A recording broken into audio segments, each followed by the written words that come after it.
Party people in the place to be, live from 58 Dream Street. We're Jameson with Games. Happy Saturday, folks. Hello, Cedric. Yes, it's something. It is definitely, confirmably something. I haven't compared it to whatever the original Japanese art was. Maybe it's the same. My gut tells me that the Japanese art is probably more representative, but who knows? You know what? Now this thought has crossed my mind.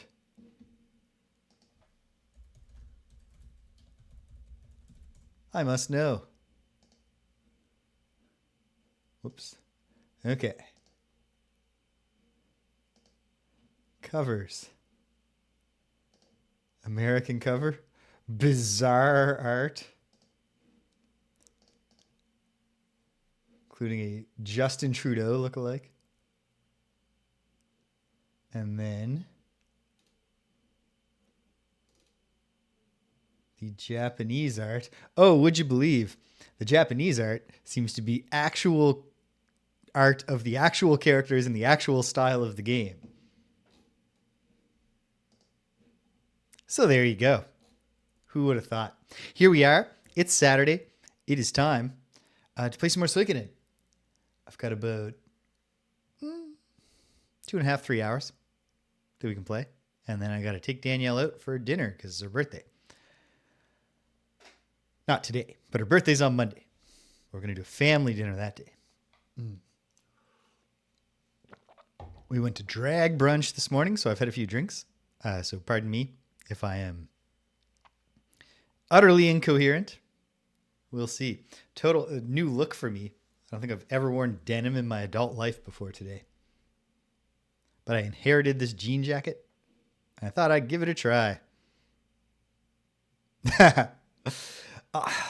Case of the Golden Idol is a game that like obviously would appeal to me and that I would obviously really enjoy. And I find the art style so repellent that I just haven't been able to bring myself to try it yet. Maybe I'll try to get over myself soon. Although I do have my own. We got blueprints for now as far as me trying to solve obscure mysteries in real time. Okay. The switch is on, but possibly connected to the thing I was mentioning about drag brunch and the few drinks. I did not actually set up the capture card. I plugged it in, but I didn't do anything, so it's not on screen. Let me see if I can get it easily. Yes. I was checking out, just released on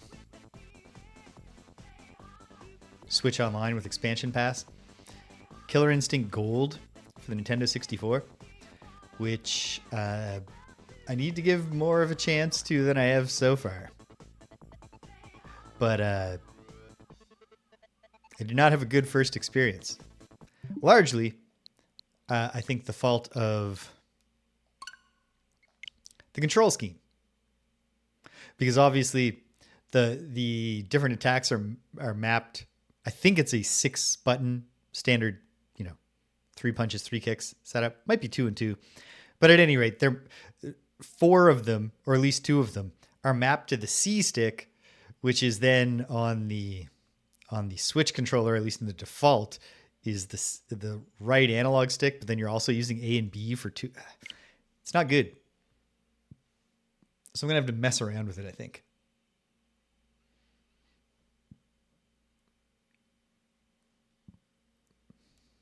But I'll give it a shot. It remains an ambition of mine to become good at fighting games. Definitely one of my major video game weak points. Okay. I have audio in my brain. Let me know, or in my ears, which is, goes from your ears to your brain. And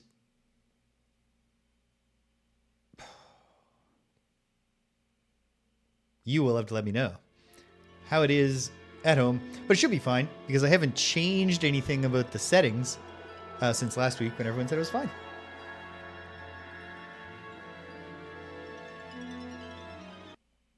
Is fate unchangeable? We shall see.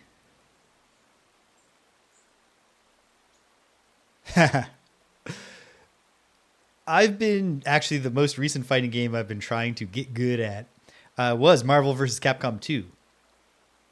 And at least against the computer, which I know probably isn't actually taken seriously as skill, but in the fighting game community, I can make it to the final boss pretty comfortably with like my 3 chosen main characters. I don't think that counts as being good yet. Hello, your mom. Happy Saturday. Hope you're doing as well as me. Having a fine day. Perhaps a bit tipsy from drag brunch. Fortunately, this game will let me scroll back through a log of up to 100 messages.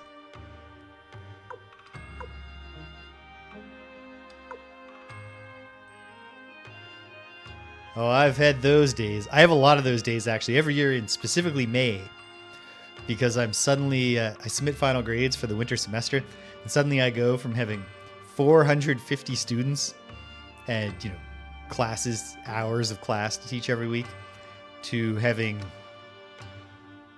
what do I have right now? 13 students. And like 13 in a summer course. Like, it's more like 5 students. Okay. We are going somewhere. We have a quest. I've already confirmed that from the log. I am trying also today, starting an experiment with a higher dose of ADHD medication.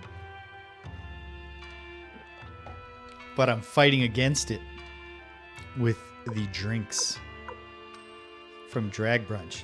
They have a drink. There's two major categorical complaints I have about the cocktail menu at Stardust, the bar where we go to Drag Brunch, which is that they have a drink called the Sure Jan, which is the one I like. But there's no drink called Marsha. And it just feels like that should be an obvious pairing on the menu. British! Welcome. We are outlaws. Technically not in a marsh. We're outlaws of an island in the middle of a lake.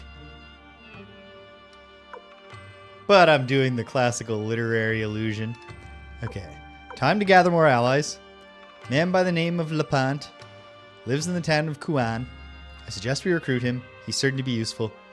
And nobody has told me where Kouan is. They also don't have that. No. And then the other thing is they have a drink called the Princess Peach. And that to me implies there should be a whole suite of, like, why can't I order a Princess Daisy? And it's, it's like, orange in some way. Why can't I get a Rosalina, like a light blue drink? I could forgive not having a Pauline. Actually, you know what? No. It's been long enough since Mario Odyssey. We should have 4 drinks in there in that series of Mario Princess drinks.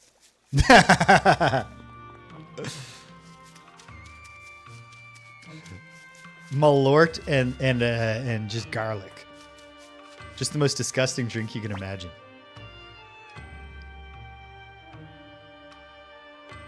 Oh. That castle in Toran is now the Liberation Army's headquarters. They've renamed it Odessa Castle. Pretty cool if you ask me. I chose to name the castle. Oh, sweet. Yeah, I was a big fan of bringing her in from the cold. Oh, I know you are. God damn it. How long ago was it that you made up a beat 'em up related cocktail and I still haven't drank it? It's there in the Discord. In fact, if I can hold on.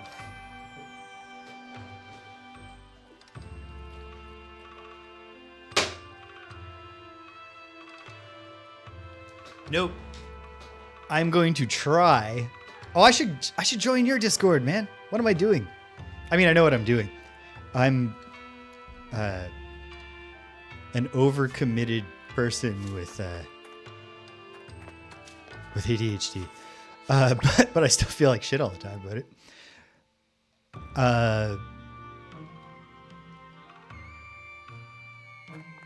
So hold on. We have a new bit of detail about Meg here. Huh? Who are you people? The Liberation Army? And you're fighting the Imperials. That's it. Oh, but I'm busy right now. I'm trying to find someone. Hey, maybe you know him? His name is Jeppo. He's my uncle as well as a trickster. I'm going to go ahead and pin that just in case. Because obviously... Or have I already pinned it? No.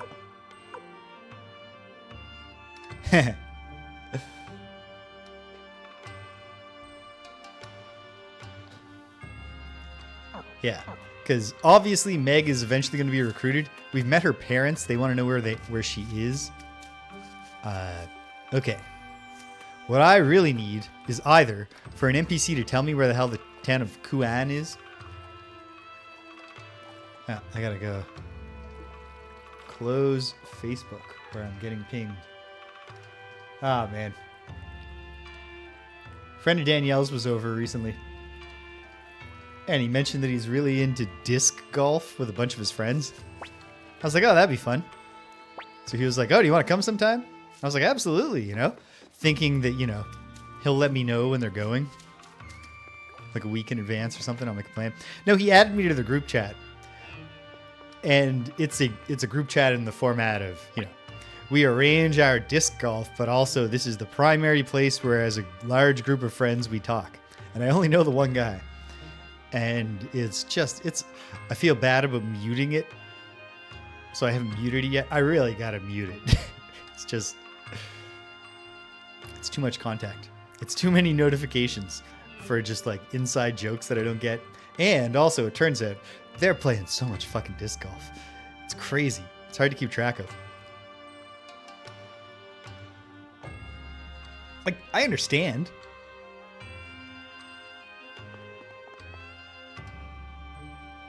Ha! We gotta talk to the estate of Terry Pratchett. Hold on. I recognize you.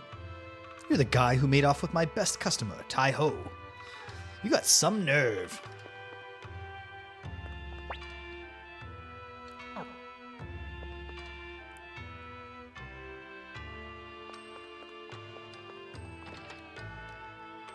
Yeah, you're giving up the reference, but also the potential IP violation.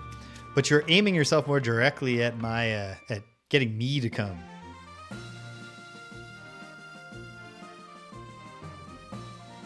Feels like a place I'd be rated home. It's based on my general elfishness.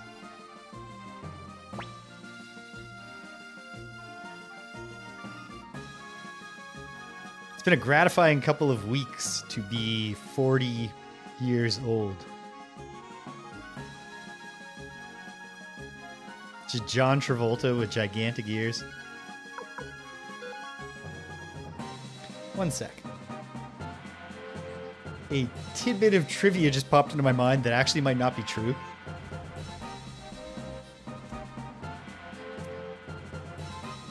It is true. You know who made her screen debut in Saturday Night Fever? Our queen, Fran Drescher.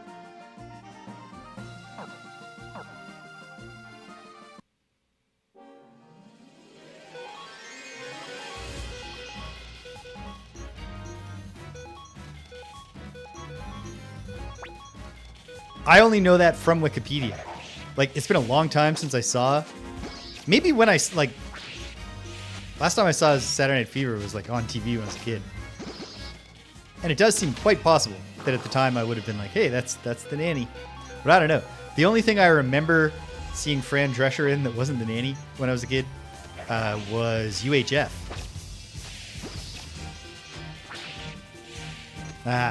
Yeah, well, especially with Fran Drescher, because not only is she a big star, but she's a star in the mold of she plays the Fran Drescher character. So a bit part seems strange. Cool. Not seen either of those. She's the love interest in UHF. That was mind blowing for me when I first saw that as a kid, because I was a big Weird Al fan, and I had the UHF soundtrack, but didn't even know it was a soundtrack.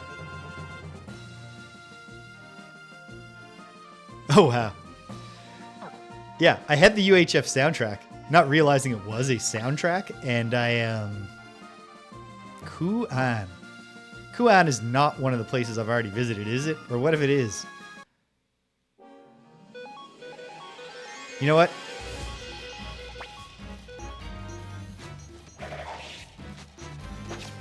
There can't be any harm in a tiny bit of backtracking anyway. We got to do some fights to get Yamku leveled up.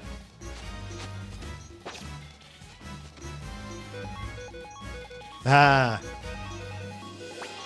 Huh. Rosebud Beach Hotel.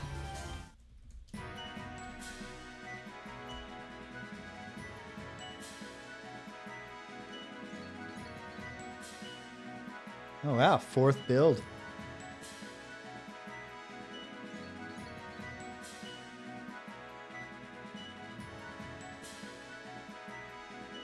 Might have to look into that. But yeah, so one night, I remember I was at my grandmother's in Cape Breton, and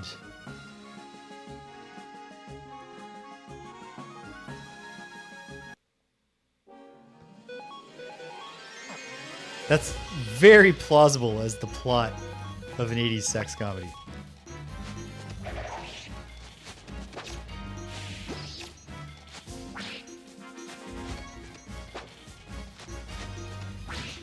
Hey, Tashtari! Yeah, so UHF came on TV one evening. And when I,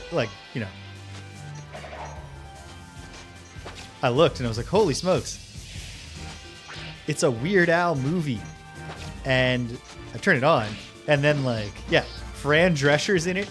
And Michael Richards. Who was... Oh, man. We're getting bucketed all to hell.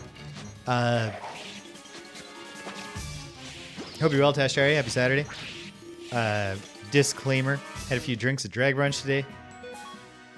You know, I'm keeping it together. I'm respectable. But if my ability to play the game is even more scattered than normal...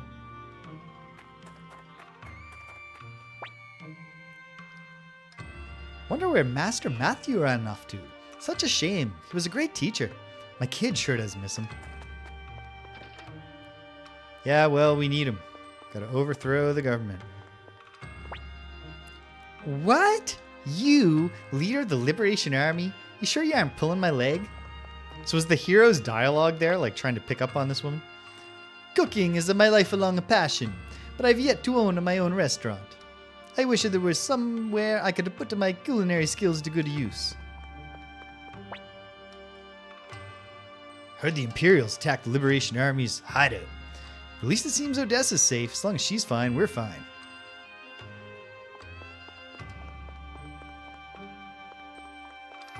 Oh, wow. Really? You have your own castle now? Then hey, let me join you. I'm no fighter, but I do know how to make a mean soup. Your battle-weary warriors will be kept well-fed. How about it, James? Yeah, let's recruit her. Great. I'll bring my stuff over right away. Excellent. This is why I said there can't be any harm in a little backtracking. Because in a game where there are 108 characters to recruit, you absolutely are obliged to do some wandering off the path. We're not going to be handheld through the recruiting of that many different characters. Do I have runes that I have not assigned to anybody? I feel like the answer was no. Found a ceiling orb, but it's damaged. What are the odds? Here I was thinking I'd also be able to use magic. Pardon me.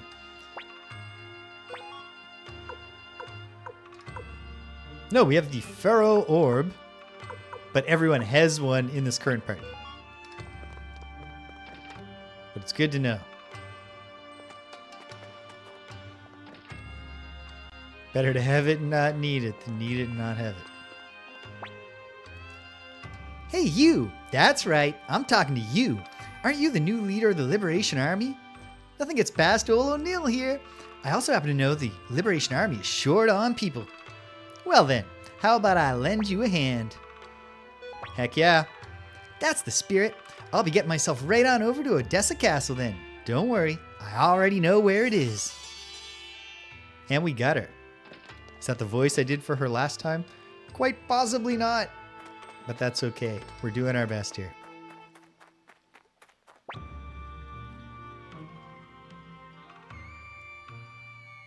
Yeah.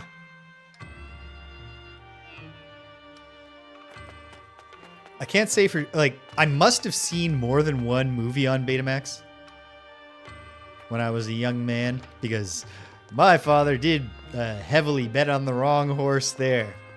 So we did have Betamax. The only movie I can say for sure that I saw on Betamax, and I can't put this memory together enough to entirely make it make sense, was Batman, like the Tim Burton Batman. And the reason I say I can't make the memory make sense in my mind is because I must have been like 5 or 6, but my memory is finding it like on the kitchen counter where they were going to return it to the video store, and then taking it down and putting it on and watching it in the evening while I'm there alone. But I was not a latchkey kid. I don't know. A few times I've had memories where I'm like, this doesn't quite make sense. And every time I've tried to get my parents to help me sort it out, turns out no. They never know. Hey there, my name's Chandler. Could I be any more of a carefree peddler? Liberation Army, nice, nice. You came to the right guy. I've got all the medicine and antitoxins you need. Join up. All right, let's go check out this Liberation Army castle. You know, it's actually like critically bad OPSEC that we're just walking through the countryside telling everyone where our castle is. Whoops. Okay, thank you, game, for gating me. Kouan must be to the south. But this trip was worth it. We recruited 3 new members to the Liberation Army. Yeah, but at least it's in a lake. And it was an abandoned castle, so who knows. And it's also like built into a mountain. It's extraordinarily defensible. But yeah, there's a reason why in the literary inspiration for this game, they're the outlaws of the Marsh, not the outlaws of the prominent castle in the middle of a lake that everyone knows about.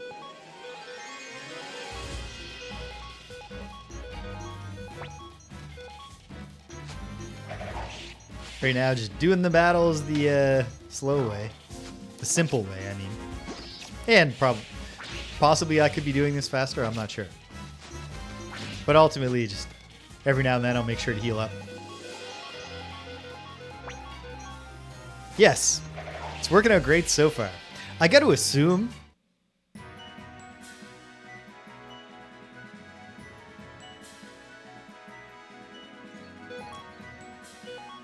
I know I'm going to play the second one because it's in this collection, and also I've wanted to play it for years because I've heard it's really great.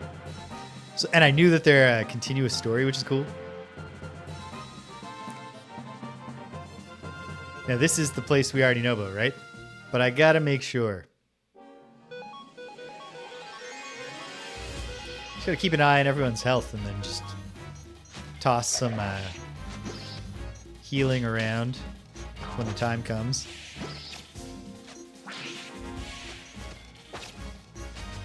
You know what? Even with the just fight, I could be distributing my fighting better for the sake of making the battles go quicker. Like, Victor should always be attacking someone who no one else is targeting.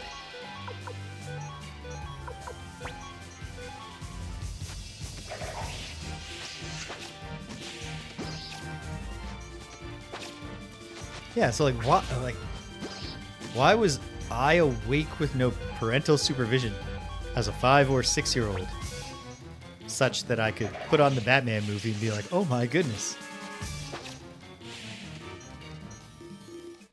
I don't really like that movie.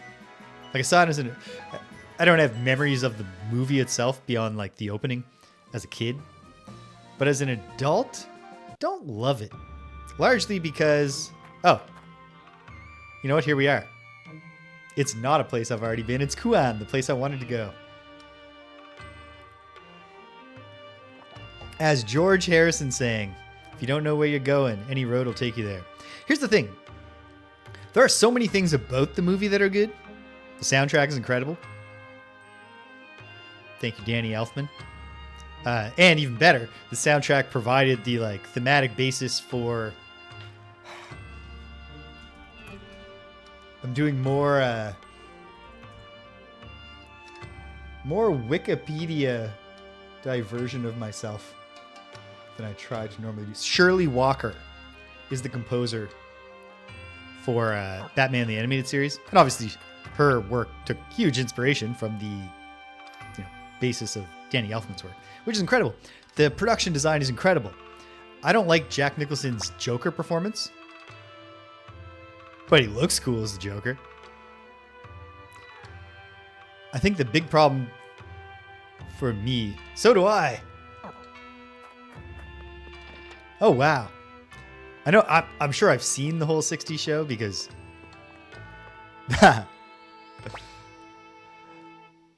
I think that it... You know, different strokes. I think the Batman the Animated Series tops every other Batman thing. These days, Master Lepant keeps his gates locked. Won't let anyone see him. Is Master Lepant the person I'm looking for? Yep. But his gates are locked. I assume some of these characters, aren't going to be just speak to them once, say yes, or recruit, and then get them. Some of them are going to be quests.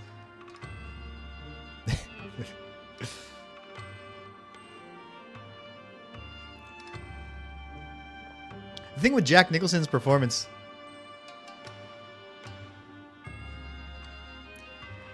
the fact I remember about Burt Ward is apparently he wrote a memoir about like all the action he was getting when he was playing Robin. There's no telling what the Imperials will do if you go against them. That new commander seems pretty nasty as well. The thing with Jack Nicholson's performance in Tim Burton's Batman is that it doesn't change in any way between when he's just some gangster named Jack Napier and when he gets Joker. He's exactly the same. Going to Lepant's mansion? I wouldn't bother. You'll be wasting your time. Of course, if you insist. I won't stop you from going, but I have a better proposal. What is it?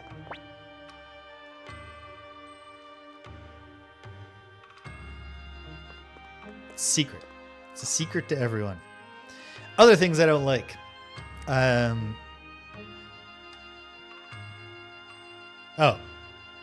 Batman, Bruce Wayne starts dating a woman, and like 3 dates in, Alfred just brings her into the Batcave, and he's like, "Master Bruce, it was time. It's time you told her." No. Like, before you get engaged, you gotta tell her. Who are you? The Liberation Army, huh? I see. We'll take you. Come along, Lorelei. Let me think. She checks me out. No way. I don't waste my time with weaklings. My guess is that's a level gate. Yeah, let's stay.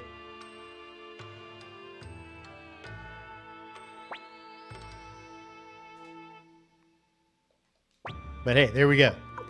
A non-plot directed recruitable character who I need to do something to recruit. You dislike like the soundtrack, like the original songs, or you not like the Danny Elfman score?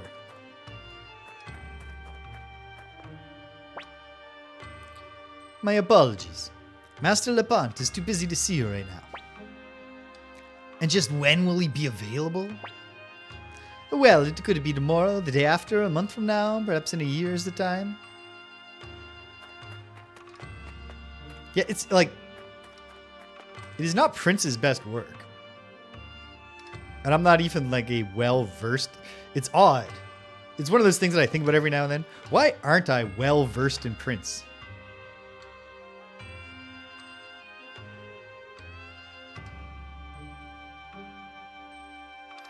I'll be honest, my Danny Elfman preferences can be summarized as I prefer the two, beloved 90s cartoon theme songs above all his other work. No disrespect to the other work. But that small percentage is like, 1999, When Doves Cry, Purple Rain. The Morris Day and the Time songs from the movie. What am I doing? Why did I open the menu? I don't know. Oh, I wanted to check on Yamku. It's catching up. Need help with armor? Leave it to me. Just choose whichever one you like. That's what we do. Okay. Real upgrade opportunities. And not nearly enough money to take advantage of them. However, can Gremio take this martial arts robe? Yes. Gremio is the most vulnerable frontliner.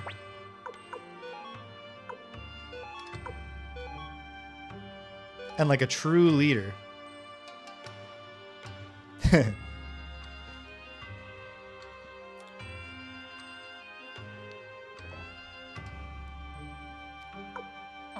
I'm going to let him have it first. Okay, I think a guard robe is better than a fur robe.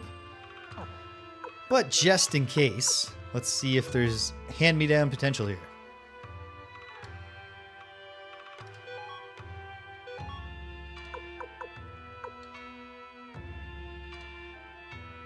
He also, at the tribute to George Harrison, just had a monstrous guitar solo on While My Guitar Gently Weeps.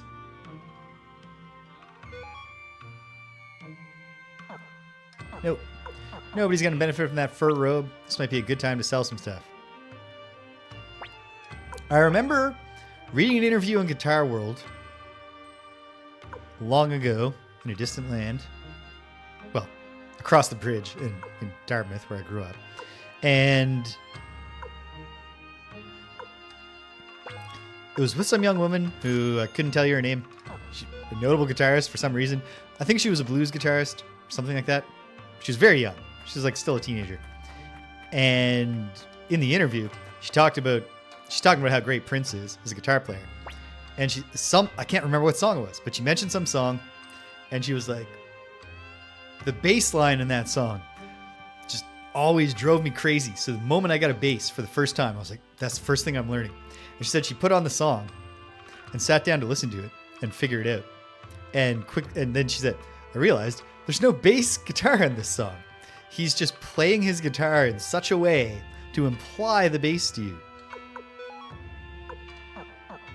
Extraordinarily, you can't go in there. The military commander will be furious. You don't say. Hey, an appraiser. Here we go. Shall I appraise something? Yes, please do. What is this ornament? Now appraising. The results are in. It's a hex doll. What's a hex doll?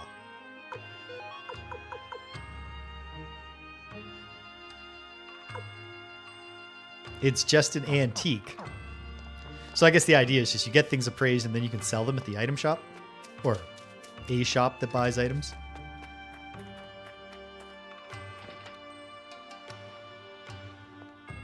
For a second I thought you were actually saying...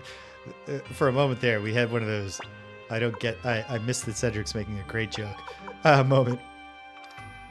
Oh, great. We can sell this stupid hex doll for $60. 60 gold.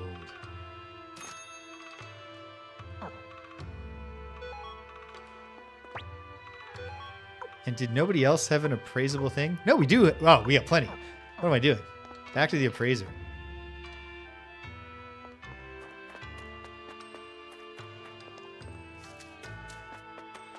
and then see if perhaps weirdo Krin, what was his name? Maybe now that I've been rejected at Lepant's mansion, he'll tell me what his alternate plan is.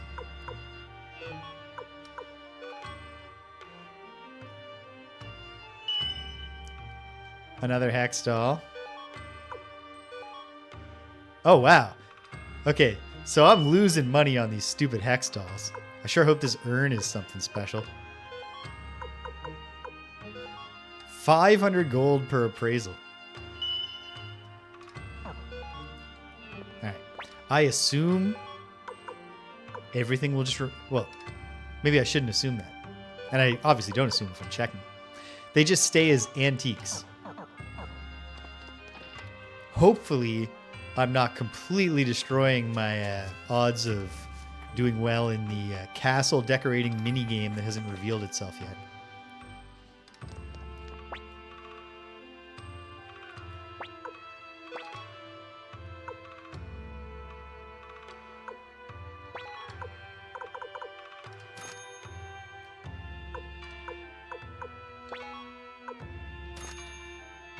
Okay, come on. Please offer me several thousands. Well, 500. We broke even on the octopus pot. Better than nothing.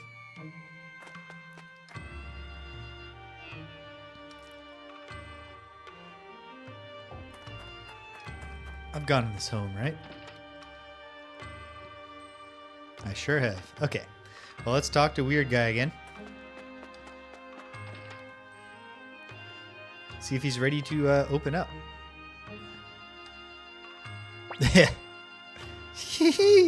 So you went to Lepant's mansion. A bunch of amateurs like you could spend years banging on the front door. You'd still never see him.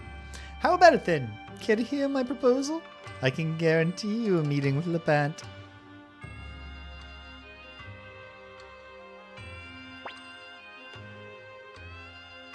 I'm not sure.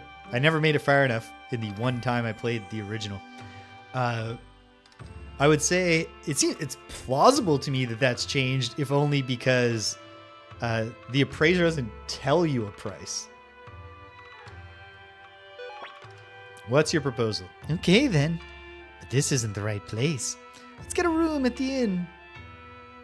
You mean the exactly one room right there with no door? Fine, then. Let's hear this proposal of yours. Patience, patience. Do you know why Lepant never has any visitors?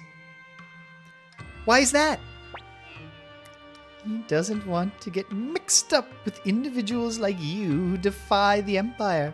And that's why he refuses to meet anyone. But why? That's not what Matthew told us. Who knows? Anyway, here's the interesting part. Lepant treasures two things above all else. His wife, Eileen, and his legendary sword, Krin. So, if you steal Krin, Lepant will come after you no matter what. It'll give you the chance to talk with him, blackmail him, whatever you like. You get the picture, right? I see. So how do we rob him of this Krin? Leave that to me. Wait here a while. Then come to Lepant's mansion. I'll see you there. Are we playing at being thieves now? This is pathetic. Grammy, we're outside the law now. We're the liberation. No one's playing. We are thieves. Thank you, Victor, for injecting a dose of reality. I was saying earlier, and then I got sidetracked, go figure. It's been a good couple of weeks for being 40 in the sense that people keep telling me I look very young. Very nice. It's great. It sucked when I was actually young. Nobody believing me that I was really an adult. It's fucking great when you're 40. It's time. Let's get going.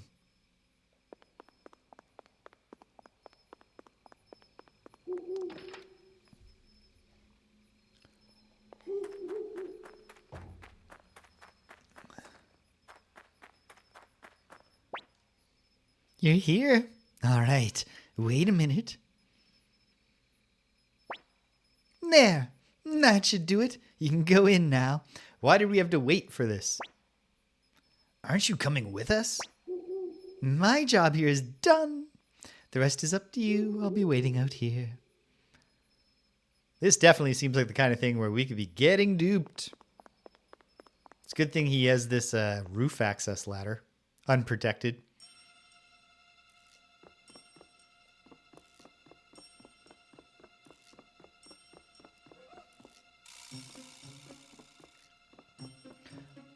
I don't have a fear of heights. Although oddly, I've had I can remember a few dreams from my childhood that involved terrifying attempts to keep myself from falling from a great height. But I've never experienced a fear of heights in real life, but I sure have in the original Dark Souls at 2 different points, one of which is the part in Anor Londo where you need to fight your way through, fight a bunch of ninjas while crossing the balcony in Anor Londo. Or not the balcony, the rafters. There's an absolutely brilliant bit of environmental storytelling around that, where in Sen's Fortress, before you get to Anor Londo, you meet someone who tells you the legend of Black Iron Tarkus, who was the chosen undead, because everyone's the chosen undead, who made it the furthest, who actually reached Anor Londo. And then you can summon Black Iron Tarkus to help you fight the Iron Golem at the end of Sen's Fortress. And then you get taken to Anor Londo. And you would be stuck with nowhere to go in Anor Londo, except that someone has smashed a window on a balcony smashed a window, an upper level window, in order to gain access to the rafters of one of the palaces in Anor Londo. And you go in there and you fight your way through.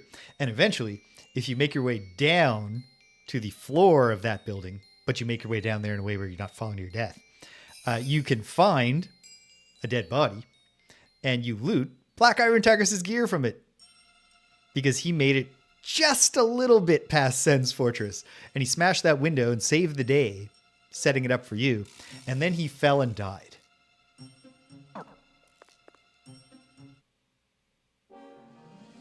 Slot Man. What a strange enemy.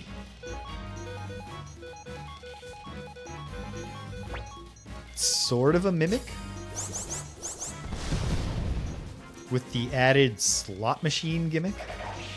Like, I mean, you could be a mimic that looks like a slot machine, but this is a traditional mimic in the sense that it's pretending to be a treasure chest. But then it's just also a slot machine. Weird. But fun.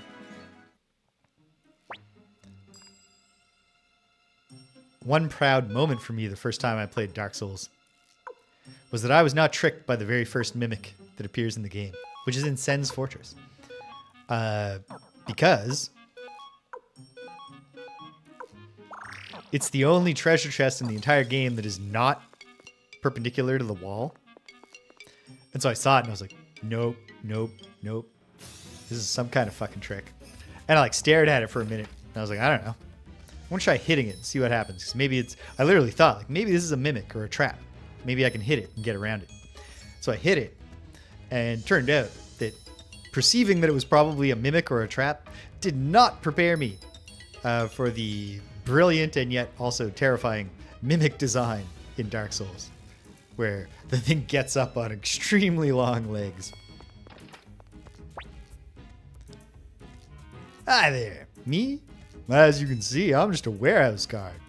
Are you members of the Liberation Army? You are. Mind if I ask something? Is the Liberation Army vault big? What? You don't have one yet? But you do plan on building a big one? I see. Commander James, I've been hoping to become a member of the Liberation Army for quite some time. Please let me join you. Hell yeah. Are you going to mind our giant vault? Thank you very much. Let's go build a big vault right away. Boom. I read a review by, I I can't think of the game journalist's actual name. I know her username is Kamimi. Oh, that's such a good idea, Cedric. I don't think there hasn't been a mimic, like a Dark Souls mimic, that is anything but a treasure chest, has there?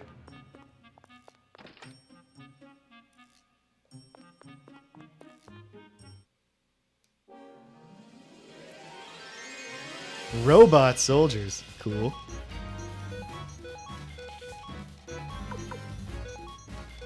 Here, Cleo, you get started on the back row.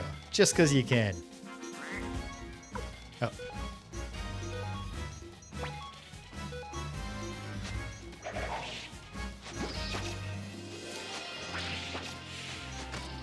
Alright. So these things obviously have very high physical defense, which makes a lot of sense.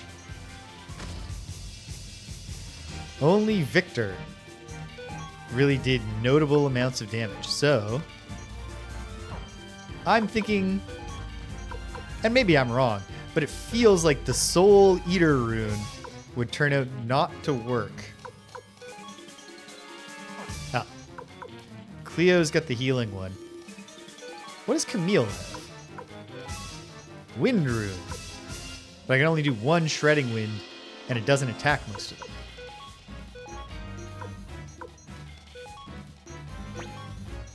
I should give some... We just picked up some more medicine.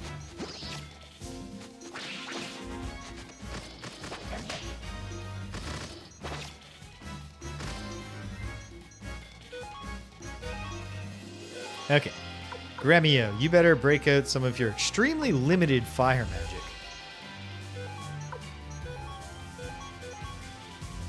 And Cleo, maybe you stop me personally from dying?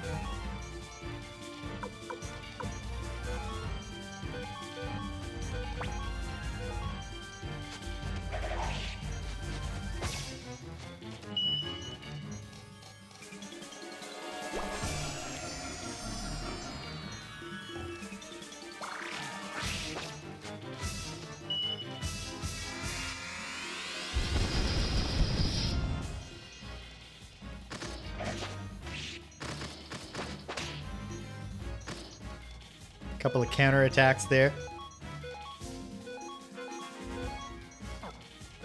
While it is a very simple combat system, very straightforward JRPG combat system,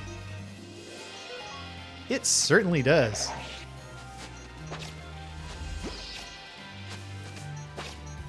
And yet, I mean, maybe I'm just not, doing the nooks and crannies thing well enough right now.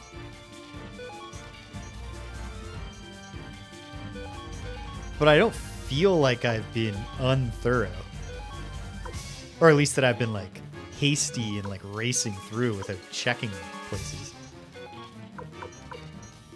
Is it just a matter of I shouldn't have trusted the game when it told me that the fire rune was for Gremio? Should have given that to... I don't know yet because I haven't switched anything up. So I don't know how many uses are tied to the character stats versus being tied to the rune itself. Probably a combination. I thought it did. Like, not told me like the tutorial, like it wasn't a tutorial message. It was in the plot. Gremio was being given the thing. All right, come on, team. We've come too far in this fight to give up now and run away. But I could be totally wrong. That was really unfortunate. Fucking pine.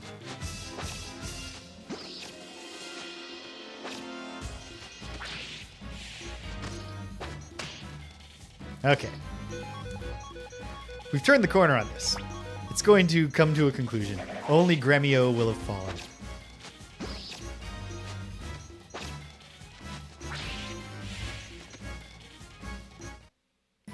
Yeah, very, very standard JRPG battle system, but the very mild twist of the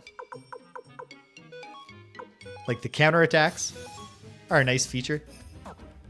Sometimes you don't just dodge, you get a shot back. Another nice thing that I like is, as I mentioned, just the way that it's your round based, threaded combat. But I like the way that it threads in a unique way, where sometimes attacks execute at the same time, which makes it all play a little bit livelier.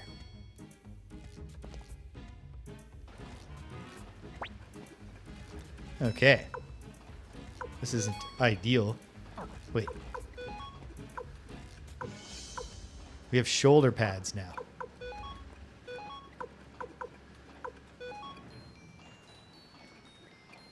I'll take them.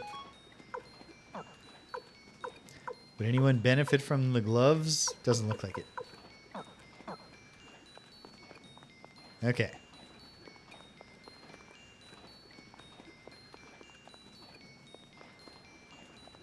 Intuitively, this feels like I bumped into it. Damn. Because otherwise, it seems like I think I was right. I don't know, because I never stepped in front of one. But it felt like the idea was don't step directly in front of them. You know what? I think just pile everybody on the same enemy. Actually, hopefully Gremio survives one round. You know what? I want to save one. Ooh. One day, this will be a great thing. I want to save one for a potential boss fight, but for now, reducing the hit rate of these enemies could not possibly hurt the cause.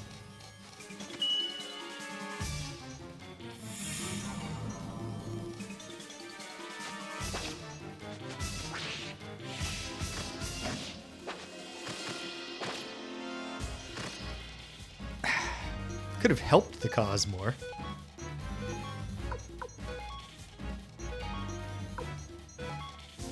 Okay. Gremio's max HP is low enough. We gotta max it out when we raise him back up. Maybe at a certain point it's time to be like, you know what, Gremio? You're such a good steward. We're gonna let you return to your preferred role of being a steward.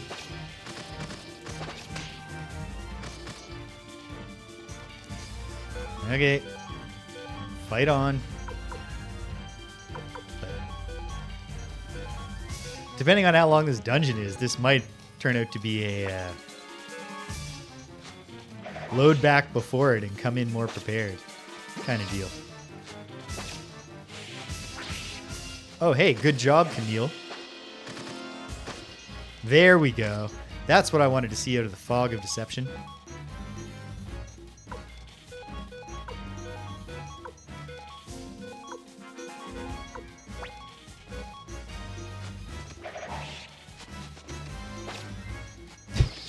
Big critical hit for Yamku. Oh, you know what is probably an issue here? Did I ever upgrade Yamku's weapon? I can't recall. Almost of healing magic, but we got a fair bit of medicine, and medicine is not that expensive.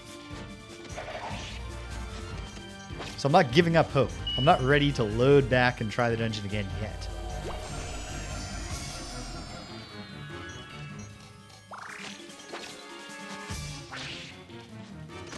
A YouTube commenter has renewed my suddenly discovered my Dark Sun playthrough and has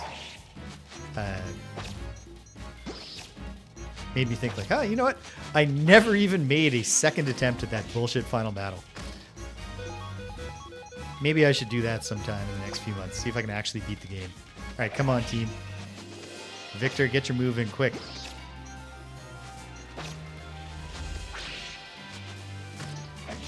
Ah, thank you, Cleo. Oh my goodness. Might have to do some fleeing, which as an adult, I try never to do. Okay, you know what? Here's one nice thing. The robot soldiers. You know what? It might not have even been that I bumped them. It might have just been a random battle there. I'm not sure. But the robot soldiers, at least, really pay out. Yikes, though. Which is good. Because we're going to have to buy a shit ton of medicine.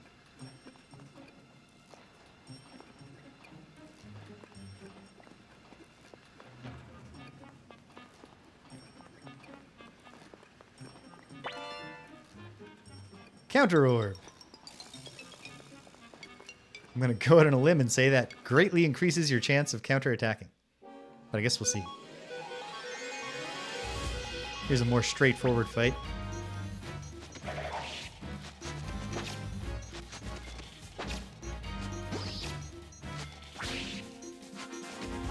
In my non-stream gaming right now, which I'm doing a lot more of, due to the aforementioned drastic reduction in number of students now that the winter term is over.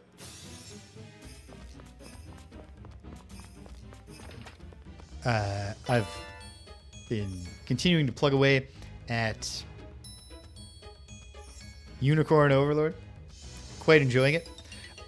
For a while, I was just like stomping through every battle. So I turned it up to expert and then continued stomping through every battle. And I was like, well, maybe I'm a strategic genius. But it seems more likely that this is just kind of keyed kind of low for difficulty. I finally encountered a battle that I can't just stomp through. Which is nice. Gonna have to do some thinking. Every now and then. Comes to pass. Medicine. Timely discovery. Leather armor. That is, I don't think, gonna do anything for most of us. Maybe it will. It'd be silly not to check. Who's holding it? Victor, who currently has a robe on, so like it's plausible. Leather armor is a step up. It is. It's a big step up. Is it such a big step up?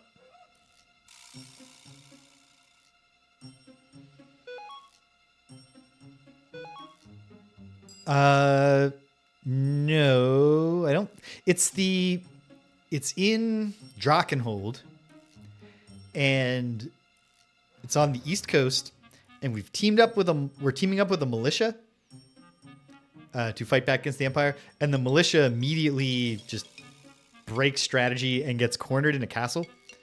And so you have to save the militia while also fighting the army. And so the problem I've run into isn't one part of it is that the battles are harder. I can't previously, whenever I had a party that met up with an enemy and it was like, oh, we're gonna lose this, I could look for a moment and be like, but what if I made these two small tweaks to the party loadout before the battle, and be like, oh, now we win. There's actually battles that I'm like, oh, I might actually need to rebuild my units and really give this some thought to get past them. The other hard part of it, though, is just that the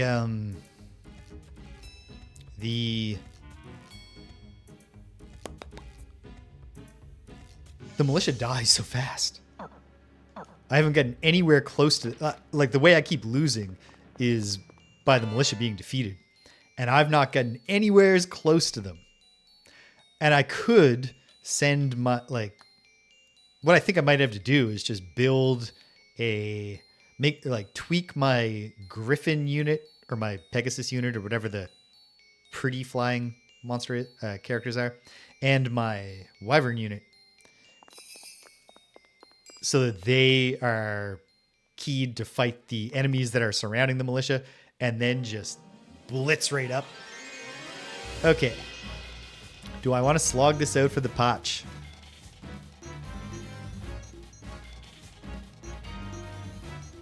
Or do I want to try to run?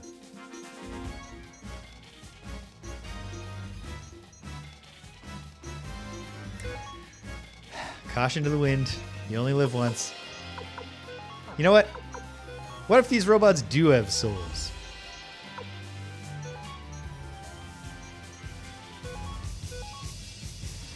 Oh, it looks like Gremio.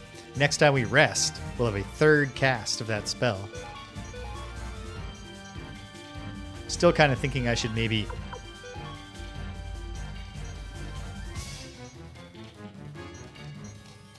Can robots be put to... You know what? Why not? Try it all. Feels like probably they're immune to both instant death and sleep, but you never know.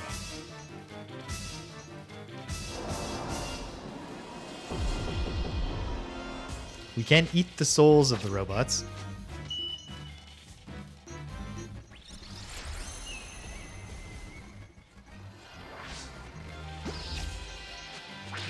I'm thinking... No. Cannot... It was only a 30% chance anyway, so not necessarily an immunity situation. But... Okay. Wait. Go back. I don't think we need a second Victor attack there. Maybe we did. Maybe I'll come to regret it.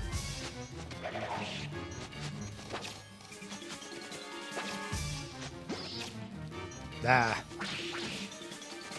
Could have really used that zoom in on somebody else. Oof. Well, now I want to believe we can get it done without Victor and keep Victor on the one that he's been working on. Yes. Oh, great. Good job, Yamku. Yamku's greatest contribution to the party yet, doing exactly 2 damage.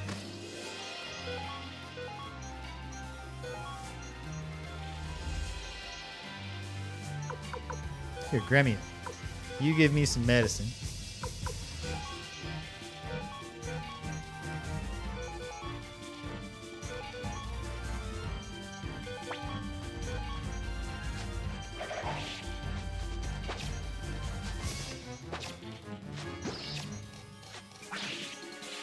Yes.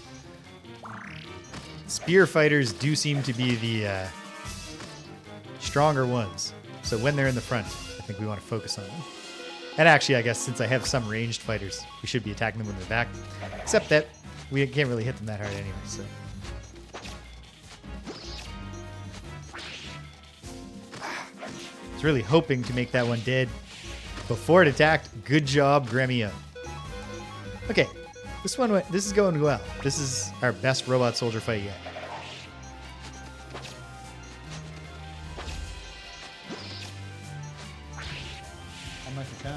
Not bad.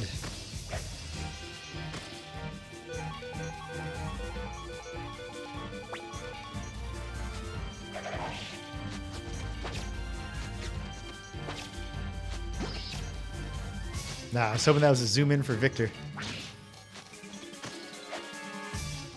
But I dodged, so in practice, not a huge difference in outcome. We're going to kill this thing before it gets another attack. Boom. And you can't feel too bad about 2,250 potch. Would anyone benefit from a pointy hat? Cleo could use a hat. By any chance, is she the one holding it? That would be convenient. Hell yes. It's a sign. She fucking can't wear it. Maybe that's just her thing. The suspect is hatless. I repeat, hatless. You know what? Use up the hero's dwindling medicine. And then, if someone else who's overstocked with medicine, which is any of us? Is it any of us? You know what, Camille, you give your 6 hits of medicine to the hero.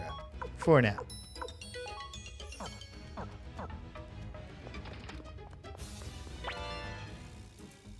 White paint.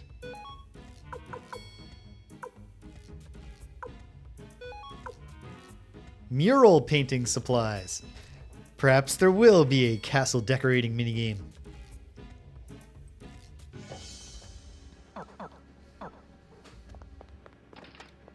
Excuse me, we're breaking into this castle. Are you aware of... Jeez, you scared me. Who are you people, thieves? Nice to meet you. And who are you? Who am I? I'm Jeppo the Trickster. Who are you folk? Trickster. Are you the one who set these annoying traps? Sure am. So how are they? Quite the delightful bits of artifice, eh? You're kidding, right?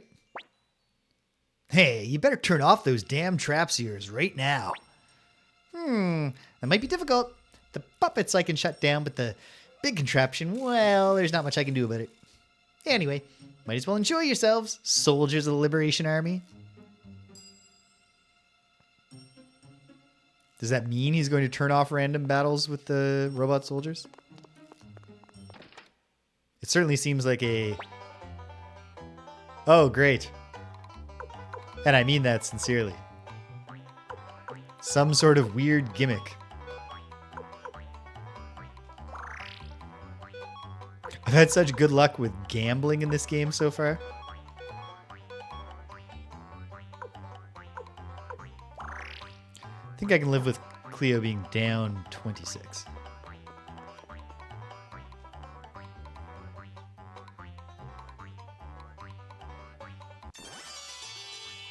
Hooray! 10 experience points. Does this just go on until we get a boss fight? Or a fight at all?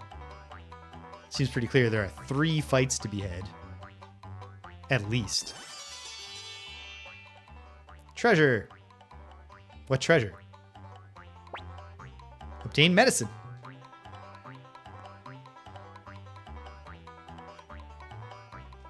The rest of the stream, I'm just going to be trying to get it to trigger a goddamn fight.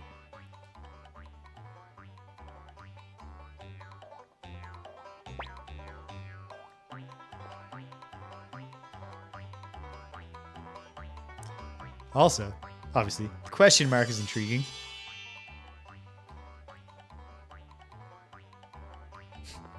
By the time I get to the boss here, assuming there's a boss, we'll have so much experience plus 10 that I'll be over leveled. Oh, here we go. We're through.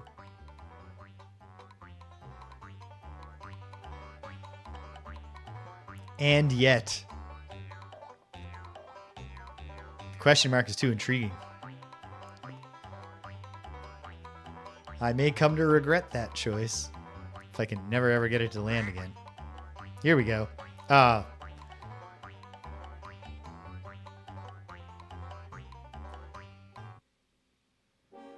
Okay. This isn't bad.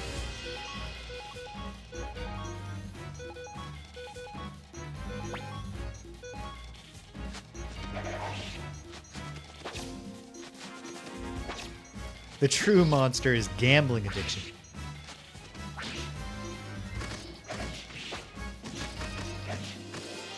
Oof.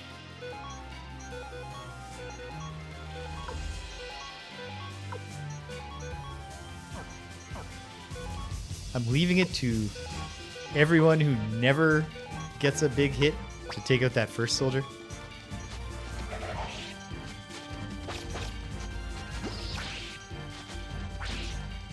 And I underdid it.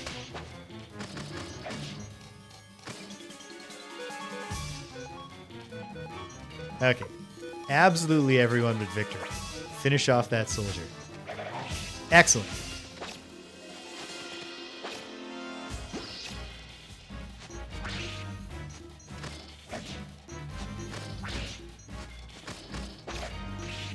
Ha! That one's done. Oh dear. Okay. Hey Gremia.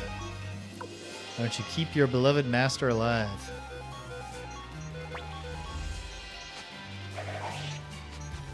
Yeah, so Unicorn Overlord, going well, enjoying it. Probably be playing it all friggin' summer. Enormous game. In true Vanillaware style, extremely thirsty character design. But I appreciate that it's diverse, thirsty character design. We have like 6'5" tree trunk thigh Amazons and lithe little witches who never stop shaking their hips the whole time the battles going on. It seems like every priestess type character, every cleric is a woman with ample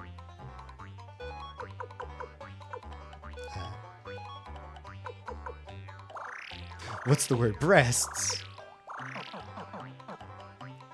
But then there are also women who don't seem to be objectified, which is important.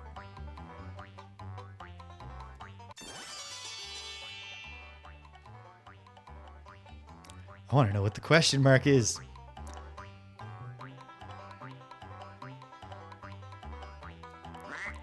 Damn it.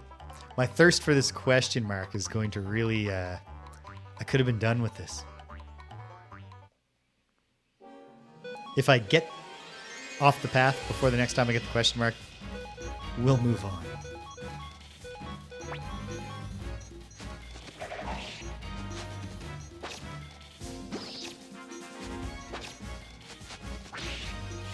That was good.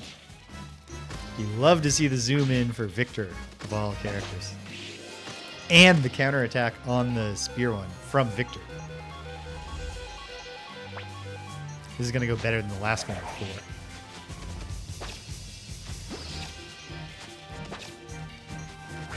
I was hoping it would be taken out before Victor and then he could redirect to one of the swordsmen, but not bad, not bad. And I've also been playing, damn it. Well, that's the worst kind of counterattack. The kind that negatively affects me. But Cleo's here to protect me. Putting her body on the line. Not antitoxin Gremio, come on. Danielle and I have been playing For the King 2 finally. For the King 1 is our game.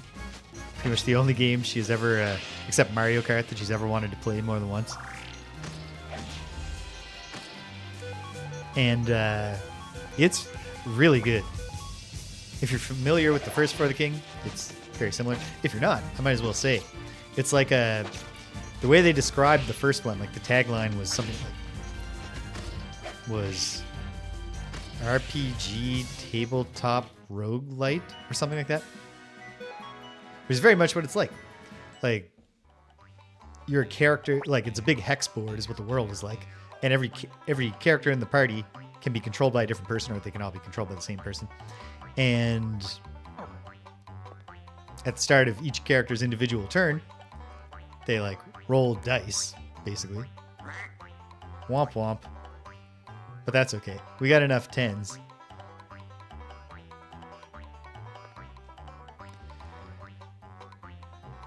Yeah, and then it's just like a roguelite RPG. You try to complete the quest. It's hard. You fail. You try again. You get randomized gear drops. And the sequel is... Oh, okay, fine. I'm sticking to it. I'm tired of the wheel.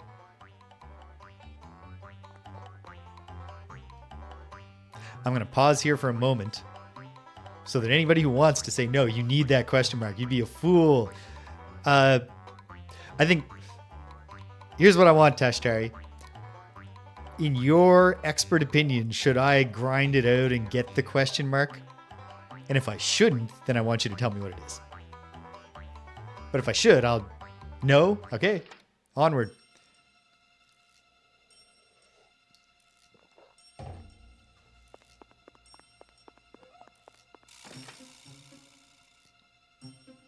Here we are. So yeah, like some of the change in the second one, they bumped the party size from 3 players to 4 players, which is especially nice for me, 4 characters, because when I'm playing just with Danielle, she always insisted on having 2 of the 3 characters, which then, you know, makes me only have 1/3 of the playing time. Now we each have 2. That's nice. But they also took the combat from it's turn-based RPG combat, but instead of just 3 characters on each side facing off in 3 possible positions, left, right, and middle, yeah, that's not bad. If I had just, you know, obtained it just now, I wouldn't mind having it. So this must be Krinji. I can see why they call it a legendary sword. You acquire the legendary sword, Krinji. Cleo, we got what we came for. Now let's get out of here. Quit being such a chicken, Gremio. If the young master of the McDowell family were to be caught for petty theft, we'd be the laughing stock of the Empire. We are trying to overthrow the Empire, Gremio.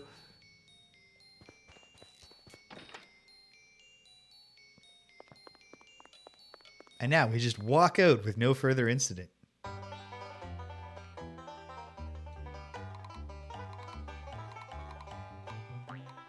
Surely. Yeah, so now for the king combat is the two parties lined up on two sides on an 8 square grid in 2 rows of 4. And so you can move back and forth. Like you have secondary and primary actions. So you can use a secondary action to move to an adjacent square. And so then that like area of effect attacks in the first game, area of effect was just like, it hits, like, attack the center with a splash attack and hit the left and right characters, or attack the left or right and also hit the center. That's okay.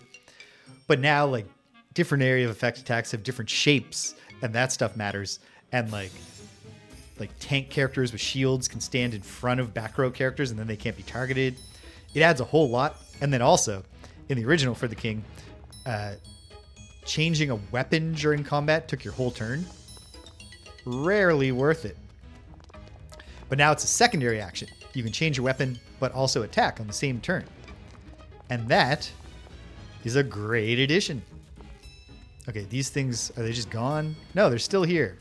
Are they deactivated? Impossible to say. So I'd better avoid them.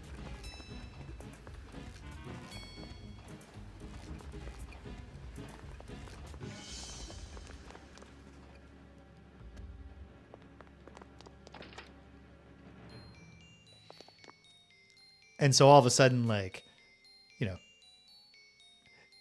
it makes sense to have multiple weapons because maybe in some circumstances you'll want to break out a different weapon, or maybe you keep a physical weapon, but your character also has a magical weapon. So, like, there's a lot. Like, it adds so much more variety to the game, which in any kind of roguelike structure is a huge part. Like, you want to have variety. You want to, when you replay, you don't. And also, the first For the King felt, at least to me, very optimized towards like, if you're playing the Scholar, who's like a mage character, intelligence-based, you should equip the standard Scholar armor, as much of it as you can get, and then use a magic, like intelligence-based attack, and then just keep upgrading it. And there's like alternate quirky stuff, and it's almost never worth it compared to the mainline stuff. In this game, it just feels like there's a lot more variety. I'm not just chasing the exact same set of gear every time we play, or every time I play as the same character. So I'm digging it.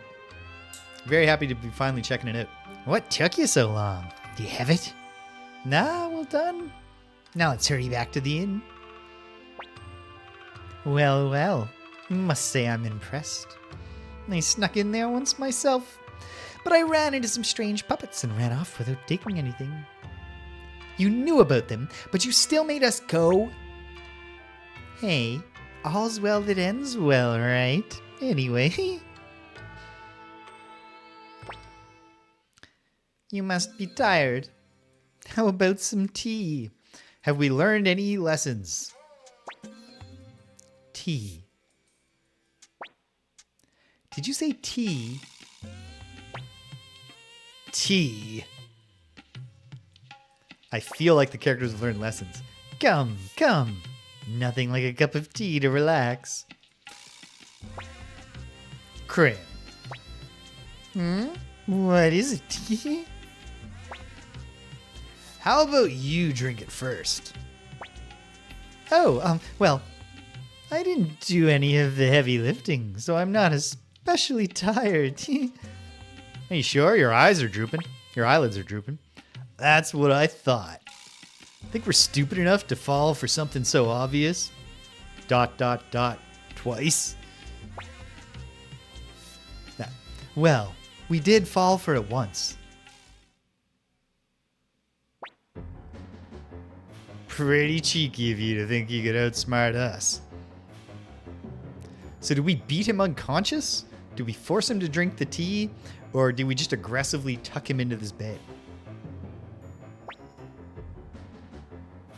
Come on out, thieves! The sooner you turn yourselves in, the easier it will go for you.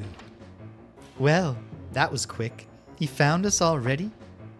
Yeah, I told him where you were, so he'd capture you in your sleep. Let's go.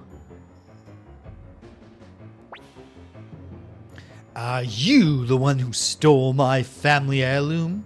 Return Kouan to me at once, or you'll all pay the consequences.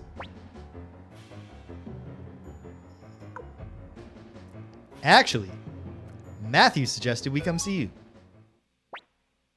What? Matthew? If Matthew sent you, I'd like to help. Maybe we should have tried telling that to his doorman.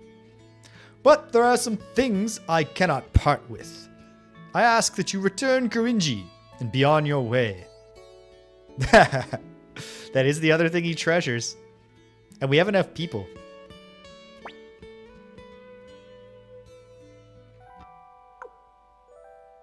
I understand. We'll give you back your sword. You have my gratitude. Now, if you'll excuse me. Master. Calm down, Giovanni. What's the matter? It's Madame Eileen. Has something happened to her? The new military commander took her away. I tried to stop him, but... What? We'll be back for you, Lorelei. He didn't go back to his home? Where'd he go? Oh, of course. To the other building with guards.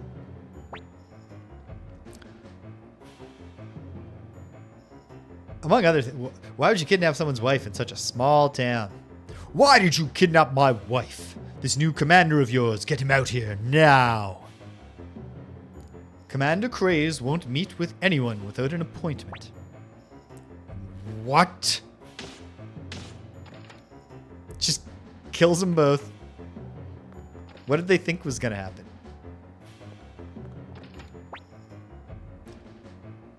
Who the hell are you? Don't you know this mansion belongs to Commander Craze? Shut up, thief. You're one to talk. Boom. Murder. Murder. I guess not. It's murder adjacent. That's a lot of opponents to handle, even for me. Oh, hold on. It's you folk. Perfect timing. Lend me a hand. Lepant is joining the party. Please remove one party member. It's been great traveling with you thus far, Yamku, and you're all caught up, but... No, I did upgrade the Uranami Trident.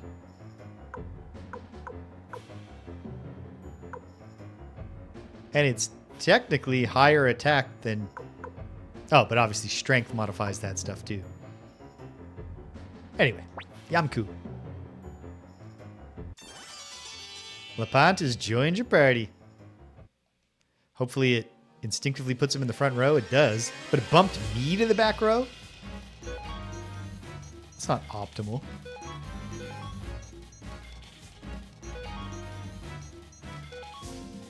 Hopefully I can attack the front row from the back. I'm not sure.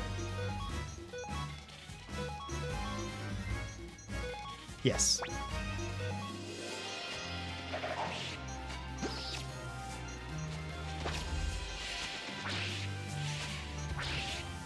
Blessed day. Very good news.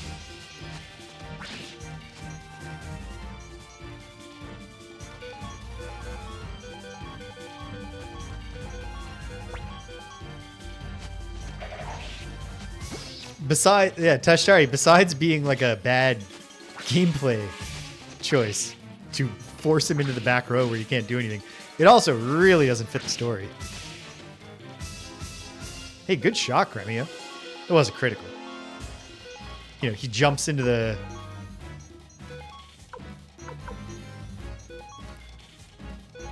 jumps into this battle enraged to save his wife. He's killed so many people just on his own. And then he's like, all right, lend me a hand. Actually, I'll stand back and watch. You'll save my wife, I'm sure.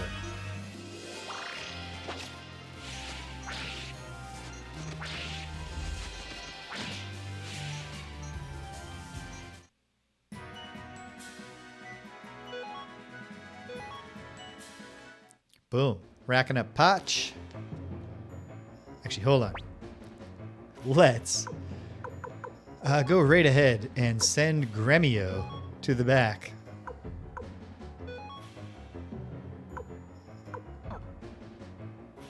Good, good. What's your equipment situation, Lepant? It's not great. Do we have any stuff we could hand down to him? Hold on. What are his blank slots? Everything but armor and shield. Wonder if he likes pointy hats.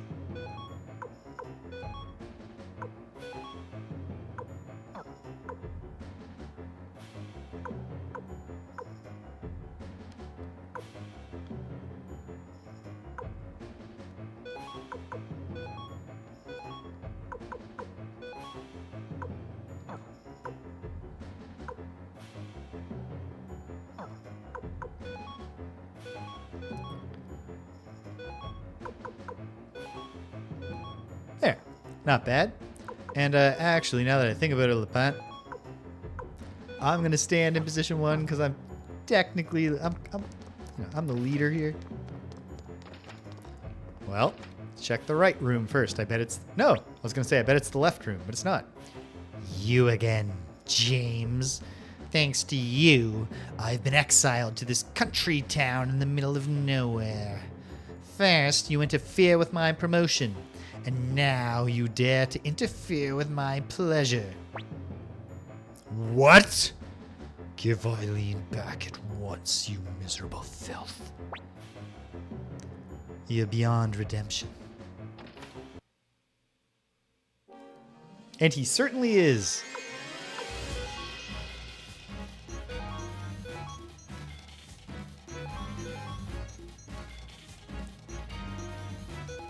Start with just hitting, but I think a little fog of deception would hit the spot here.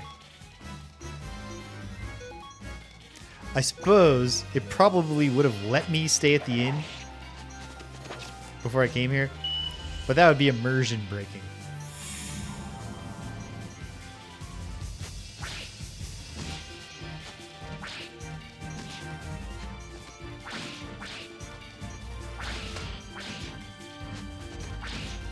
You know, it's another thing I gotta check out. It's, okay, you know what? We really gotta,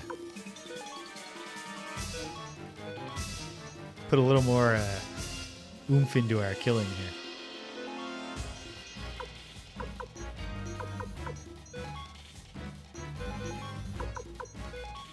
And also keep on being alive.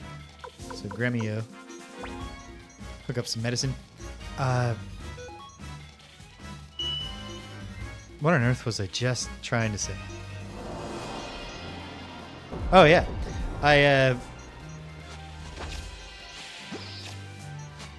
was struck with the desire to play Into the Breach, which I hadn't played in a little while. So I went digging through my, Switch menu, and was reminded that I purchased Hero U, the Cole's return, Lorianne Cole's return to game making. Hero U Rogue to Redemption. I purchased it with the intention of checking it out after I finished the Quest for Glory series. And it's just been sitting there. I should check that out at some point, but I also want to go back and do the anti-hero run of Quest for Glory, which will at least be much faster, I'm assuming, than my original playthrough of Quest for Glory, on account of the fact that I know all the solutions to the puzzles except for the thief unique solutions and puzzles. Eileen! Lepant! That's far enough. Don't come any closer. Wouldn't want this beautiful lady to get hurt now, would we? I don't know, Craze. I don't know about this plan. Because, if you do kill her, I don't feel like Lepant's gonna make it slow for you. Feels like the trickster could probably help him come up with some pretty horrible tortures. What a bastard! He's rotten to the core. I can't believe we once took orders from him. Maybe Gremio's actually learning. Say what you will. I'm just looking out for number one. Oh, and let me reunite you with an old friend of yours. Hey, come on out. It's gonna be Pan? Pan! Now then, Pan. Seize them all. This is your chance to redeem General Teo's name.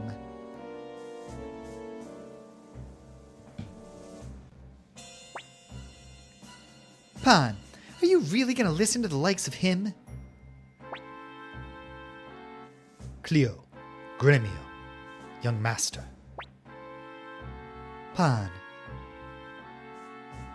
Yeah, like, he will disembowel, like, a guard who just says, hold on a second, I need to see your ID. But you can somehow hold this guy's wife hostage in a closed room with no windows where you can't escape, and this isn't going to end with your death being even worse than it would have been. Now I assume the craze is actually going to get away here, but we'll see. Even now, I don't regret the choice I made that day. Yes, that's right, Pan. But my heart still aches. I want to be true to myself. Time will judge whether my heart was in the right place. I think we can judge that right now, Pan, if you're sticking with the rapist with the villain goatee. What are you talking about, Pan? There, okay, good. You're a swine in human skin. Take this. Seem to be a lot of people who really hate you. Hold on now. Take it easy. Think of what'll become of your father, Teo, if anything were to happen to me. There'll be no mercy for you. Listen. Sorry, dude, I love my dad, but I can also interpret foreshadowing. My father said, like, you know, I have something important to tell you when we meet again or some shit like that before he left. Never gonna see my father again. Oh, wait. You don't really mean...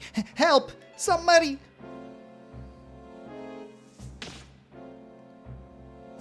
Okay, just one quick sound.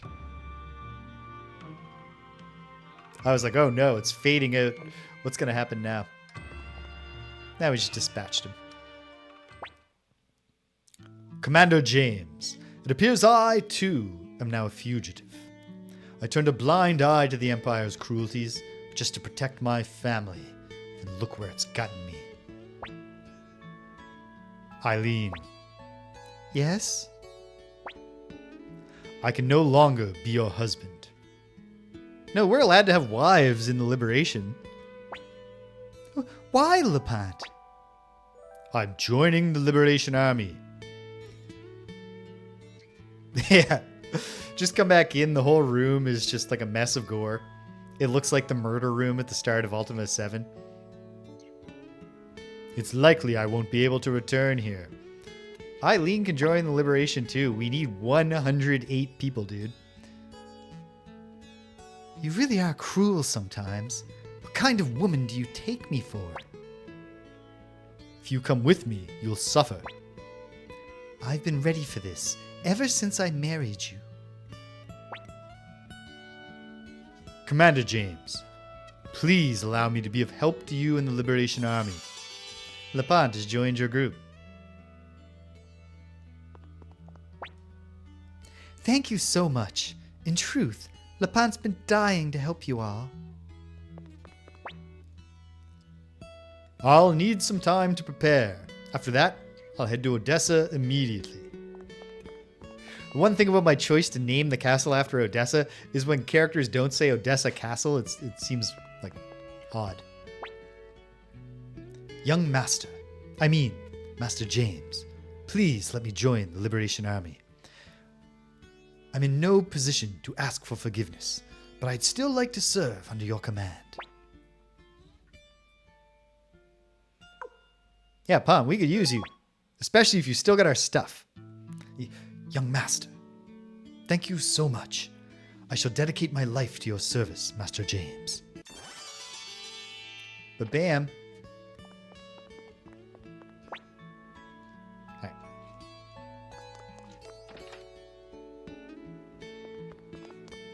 Anything more we can steal from Lepant? Sweet. An antique. Lepant knows that there's going to be sacrifices. Oh wait, this isn't Lepant's house.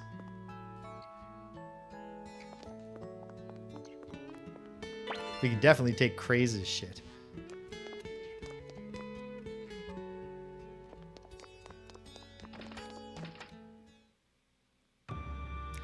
Obviously, I am generally a soft-hearted RPG player who wants to allow redemption and all that sort of thing. But the game chose, besides revealing that Craze is a slaver, I think having him be like, all right, I'm a disgusting rapist, was just the right way to get me to be like, yeah, let's kill this dude. That's awesome. Please tell me it's not a hex doll. Fine. Oh, we just get a blank. Damn it. I mean, Pawn is probably carrying a fucking hex doll. Or was it an urn that he had? I can't remember. Okay. We got ourselves in a tight spot, but we survived. Have we grown strong enough to impress Lorelei?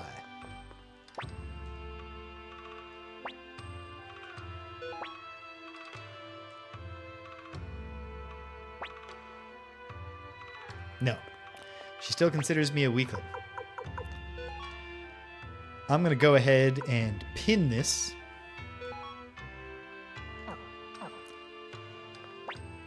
Just to make sure that I remember that Lorelei is out there waiting. And we check in every now and then.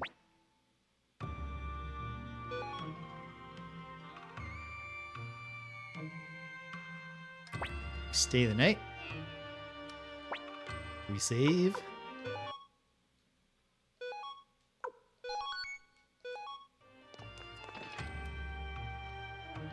Excellent.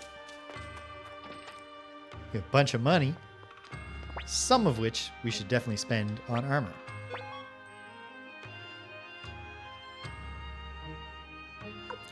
Wow, leather armor is actually quite an item, isn't it? How about that? None of us can use a shield. We're all two-handed weapon fighters.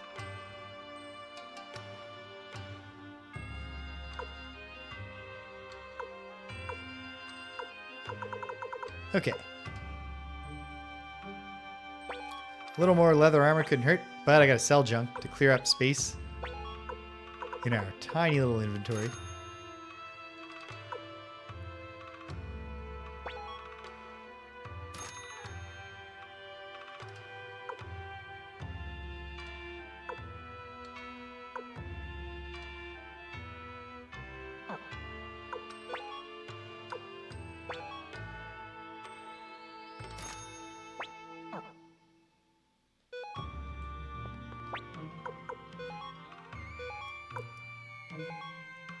Would be nice if this game had the good old shopkeeper says, would you like to equip it now?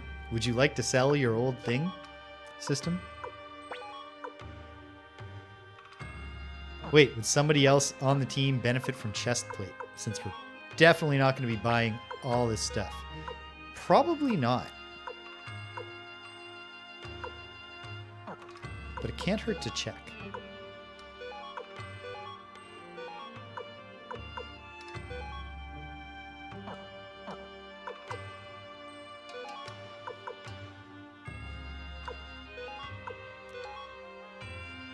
Chestplate is worse than a guard robe. It's definitely worse than a martial arts robe. I'm very glad to hear that. Obviously, I am not unwilling to slog through a clumsy inventory management system in a role-playing game. But I'll take a good inventory management system if it's on offer. Okay. Just to, you know. Oh, damn it.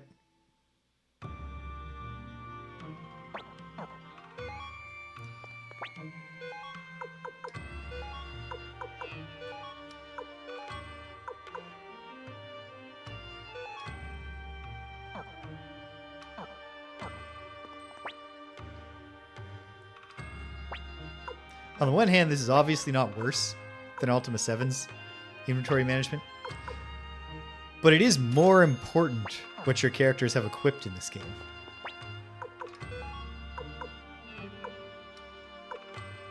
At least with armor, it doesn't take that long to get to a point in the Ultima 7 games where you're just like, all right, we're done. I'm just going to ignore all the armor we find.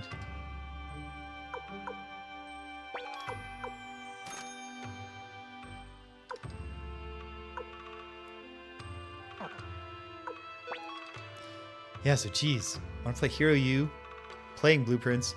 I want to finish Ultima 7 Part 2. I want to do this in Suikoden 2. The Leisure Suit Larry, which is temporarily on pause just because I'm doing Jamie on the Friday Night Frosthaven show. And until such time as I am capable of doing all the makeup myself, which is coming closer. I did more of it last night than I've done before. And it wasn't bad. I'm going to try giving this to Gremio. And then I think this will just have to do for armor for now.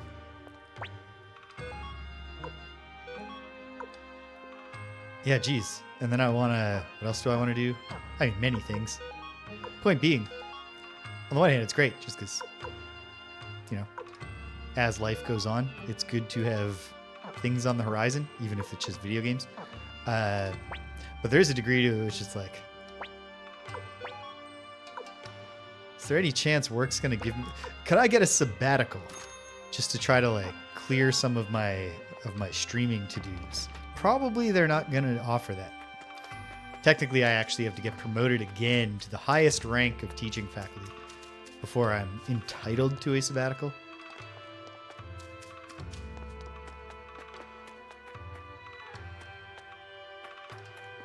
So they're certainly not just going to give me one off schedule.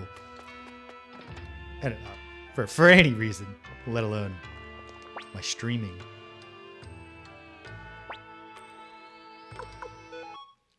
When I just got promoted to the second rank. Which hasn't even officially happened yet. I am getting, like, because of the way academic bureaucracy works. I am promoted. Hooray! Senior instructor. Though you'd never know it just by looking at me. But it doesn't become official until July 1st. So they don't have to give me a raise yet.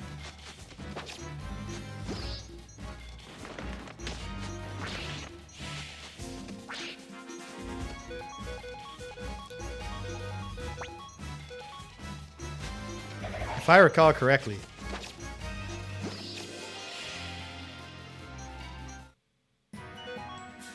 yeah, okay. Let the rocks go. They don't pay off in Potch, and none of our party members are currently benefiting greatly. Ooh, feather is actually something. Can Victor himself equip it?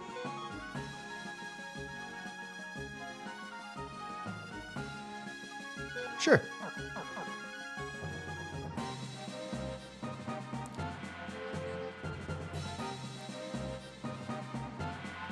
Now, this shop, this town has, blacksmith.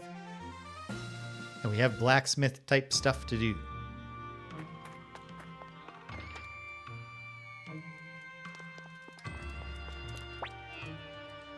Want to upgrade a weapon? Sure. Leave it to me. Okay. Upgrade-wise, we're not doing a ton of them right now. Because... too expensive. But, as the hero... Interesting that the weapon of the hero in this game is a bow staff. It's cool. Okay, what does the fire rune piece do? Oh, what do you know? Honestly, that feels like a Victor thing. Flame sword. Actually, if you had asked me what kind of weapon is Victor using, I would have told you it's a battle axe. That would have been my guess. Let me guess. Let me guess. Yes. I'm going to keep the theme going. I believe, if I'm not mistaken, something that Tashtari said made me believe we could just keep on adding more and more pieces to any given weapon. Not sure that's true, but I also get that impression just from the fact that it says that there's a 1 next to the weapon. Next to the piece. Lightning rune piece 1. Could we put a second one and make that say lightning rune piece 2? Who knows? Meanwhile, though, we also have at least 1 new rune that I should look into. I totally forgot about Victor's rune, which I should have been using. Ah, that makes sense, because it doesn't look like there's space for another slot.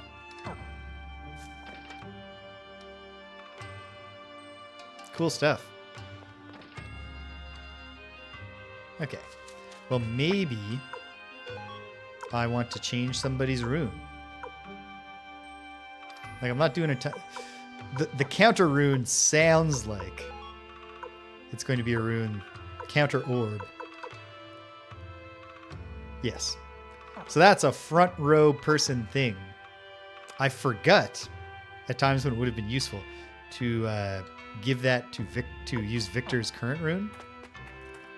Maybe I should give him one I don't need to remember to use.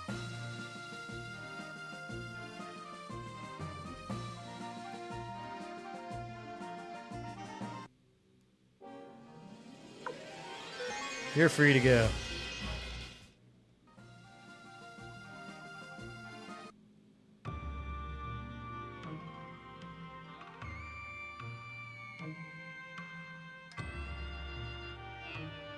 Ah, that makes sense. If it was reusable outside of battle, then it would be like, no, I definitely want that. So you could heal back to maximum after every single fight. But yeah, 50 is like, it's not nothing. But I don't know. I'm going to do it. I'm going to try giving Victor the counter rune. Counter orb. See how it works out for me.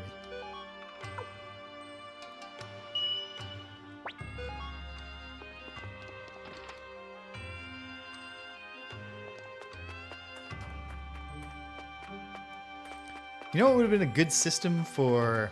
I mean, maybe this turns out to be the system in Suikoden 2, or maybe it turns out to partially be a system here. For managing the enormous amounts of, like, all the complications. At least some of the people who we've recruited to Liberation already seem to be sort of, like, occupational people. Maybe we can add them to the party, too. But, like, Maria's gone to be a cook. Like, what if when you recruit the quartermaster... Now you can go and talk to the quartermaster and just much more easily manage everybody's armor. I think that'd be a cool feature.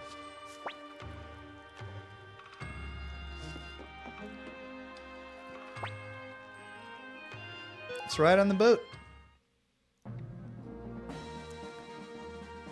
Report back to our mighty castle. Which is this, right? Yes. Our mighty castle, for all that it's in the middle of a lake, is actually kind of right on the shore on the west side of the lake.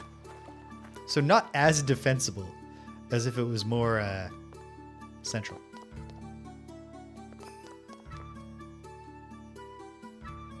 Oh, wait a minute.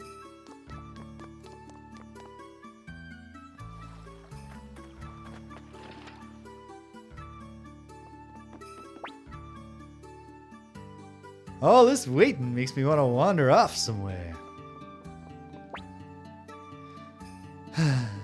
Looks like Taiho's wanderlust is kicking in again. Well, too bad. Even though I'm only traveling with 5 soldiers at a time, We need every single one of you. I know there are military battles in this game. Although it sounds like it might... They're, if I recall correctly from reading about it, they're just Jonkin games. Like rock, paper, scissors. I don't know. No? Now this is a surprise. What brings you here? I'm the leader of the Liberation. Eh? How are you holding up? I'm holding up just fine. Okay. We brought those guys home. For better or for worse. Are they 2 of the stars? We'll find out. Well, well. It's been a while, James. Looks like we both managed to survive. Varkas, Sidonia, what are you 2 doing here? Well, we heard the rumors about y'all. Figured this would be a good opportunity to pay back our debt. Come on, Sidonia. You say something as well. Heh. Well met. Anyway, where's Lady Odessa? I'd like to pay my respects. Lady Odessa is... Odessa has gone north for reasons we can't discuss now. Commander James is our leader while she is away. North, huh? Wait. Hold on. You're the leader now, James? Seeing you in a whole new light. Commander James. How about we hold a banquet in honor of Lepant, Varkas, and Sidonia, and all our other new friends? Alright. Let no expense be spared on this fucking party. Well said. You really are a leader of the people. Well then, I'll cook up some of my best dishes.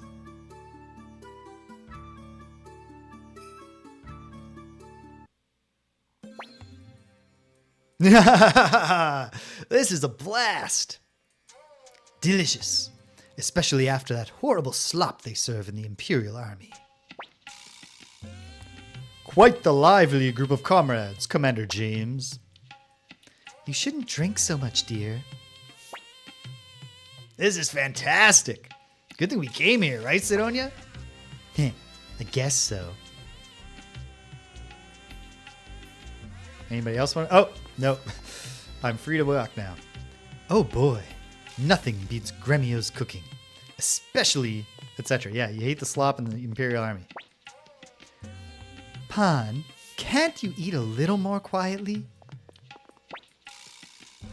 I myself prefer a quiet drink. Yeah.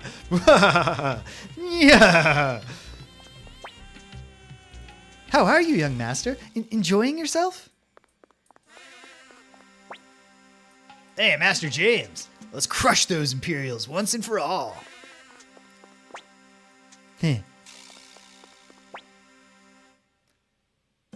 James, the moon is a real beauty tonight. Quite the merry group you've assembled, Commander James. I'm glad I came here. Lepant looks so happy. I'm sure he was fed up with the Empire.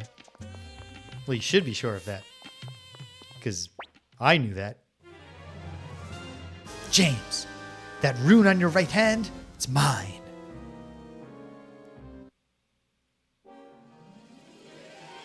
It's one-on-one.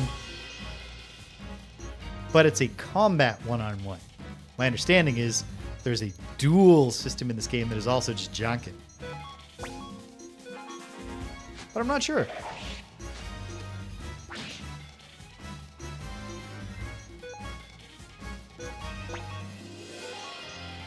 I suppose I could just obliterate him with the Soul Eater rune. You want it? But it seems more heroic, given that all of my allies seem to have chosen to just watch me fight. Seems more heroic to stand up and fight instead of use my insta-kill cursed rune thing. Master James, are you all right? You bastard. How dare you infiltrate the Liberation Army's headquarters? Liberation Army, my foot. You really think you can defeat the Empire?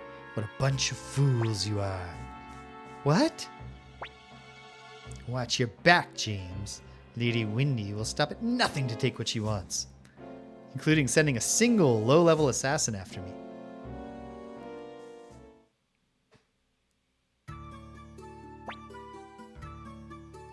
I'll stand guard over Master James.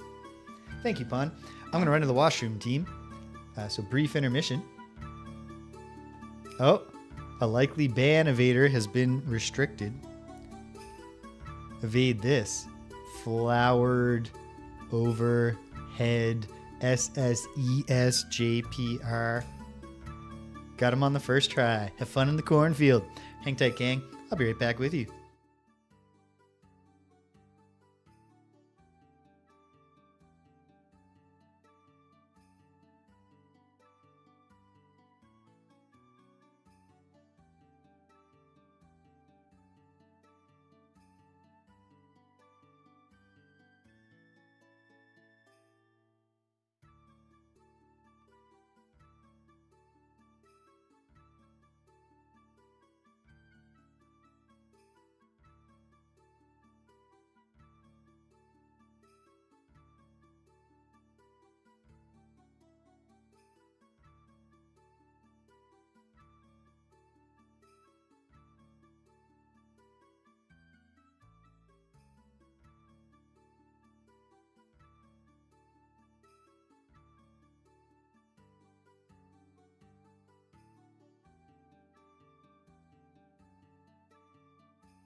And we're back. You know what? I finished my tea. I should pour myself some water.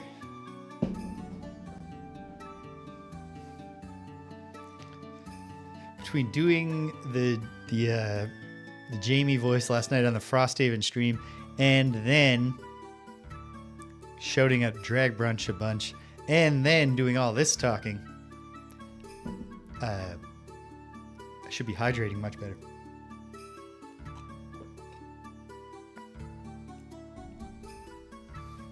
Vocal hygiene. No, I'll be the one to protect him. Quit your bickering. Why don't you both just stand guard?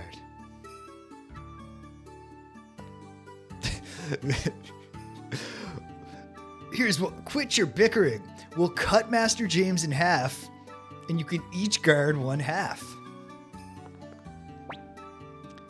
You can rest assured that I will protect you.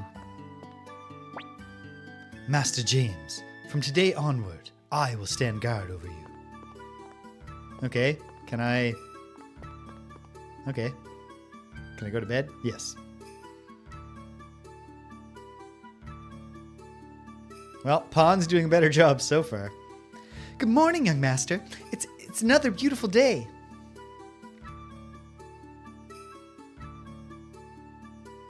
Hail, Stimpinski. Body double could really solve the problem in a less Solomonic way. And it's also a good way to protect the leader of the Liberation Army. Do like the Saddam Hussein thing. Have a lookalike. If it's a good enough lookalike, they won't even know that they're not guarding the real me. What the hell was just said? Just good morning. Woohoo! Wonder when supper will be ready. Master James, are you thinking about your father? Trying not to, because every time I do, I remember the obvious foreshadowing that I'm never going to see him again. Should give my own dad a call. In fact, I literally have to find out if he wants to go to drag brunch on Father's Day. What do you want? I wanted, yeah, what do you think I wanted to do? I wanted to look. So, finishing a thought from earlier, I said that I'd read a review of this remaster by Kamimi, who I know her first name is Carrie, and she writes for PC Gamer, but she also has her own website. And she wrote a review of this, which I read carefully, because I don't like spoilers. And one thing that surprised me is she said that these are both like pretty brisk games as far as JRPGs go. That they're not that long. And I thought, how can that possibly be true when there's 108 characters to recruit? Well, now I know. They come fast and furious. All right. We've got the Tengu Star, Lepant. But okay, I don't actually want to just review every single thing. What I wanted to do was say, how many do I have? 1, 2, 3, 4, 5, 6, 7, 8, 9, 10, 11, 12, 13, 14, 15, 16, 17, 18, 19, 20, 21. Things are going well. What's Marie's deal? Actually, I should look. What are the deals of these people?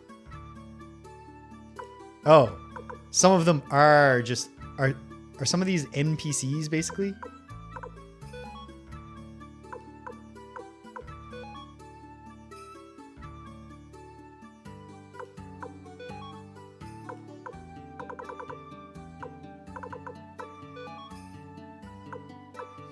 In fact, it seems possible that it's the ones who you would not expect to have a battle-related role that might not have one. Like Marie. She's not going to come along and slug people with a frying pan.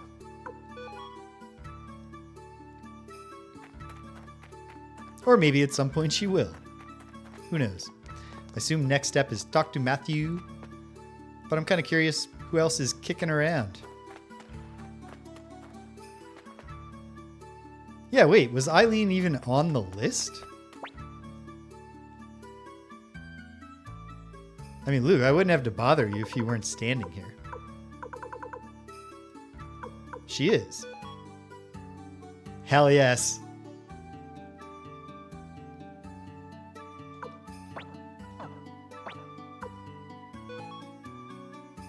I never doubted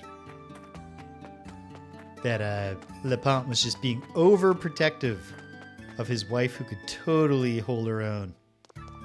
Throwing darts from the back row. I miss those good old carefree days of being a bandit. I mean, we're still bandit-esque. Heh. Yeah, I get it, Sidonia. You like to scoff. Hey, heard any interesting gossip? Have you? Hey there. Did you need something from my vault? Okay. Indeed. We recruited the quartermaster and we could... Okay, great. Good.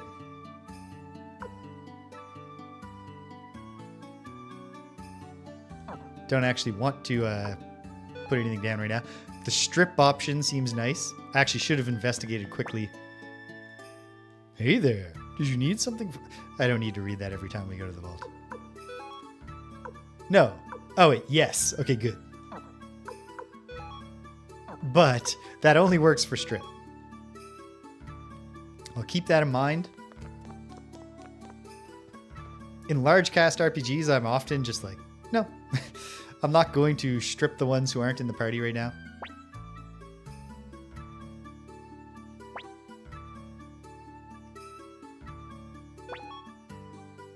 Chandler's finally got his shop. We don't need any of his crap. I mean, his goods. Sorry, Chandler. So when are you planning on paying up? Just let us save the... Let's... Hey, James, why the long face? You'll give the rest of us the blues, too. You must be tired. Get plenty of rest. I have a bedroom here, Marie.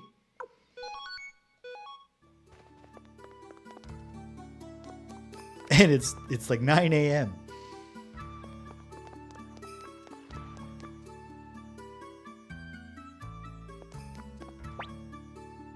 Commander James, are you here to see Master Lepant? Seeing his happy face reminds me of when we were young.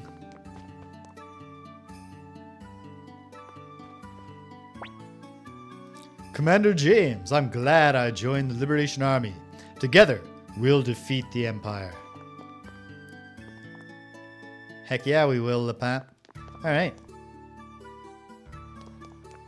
I can see how this particular act of checking in between quests is going to get more and more time consuming.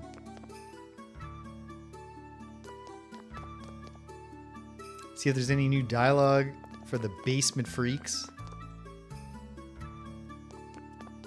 And then I'll talk to Matthew. And we're certainly not completing the next quest in the journey. No new dialogue. Hey, Krin, you freak. Hey, how are you holding up? I'm holding up just fine.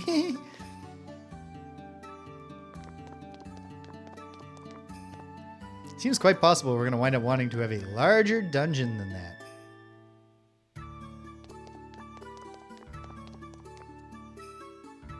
I mean, maybe not actually in the plot of the game, but if you were actually trying to overthrow the Empire, you might wind up with more hostages than you can fit in the single cell in your dungeon. Would you like to switch party members? Sure, because right now I've not got a full party. Okay. I'm going to stick with Victor for now. And Cleo. Then I gotta give some thought.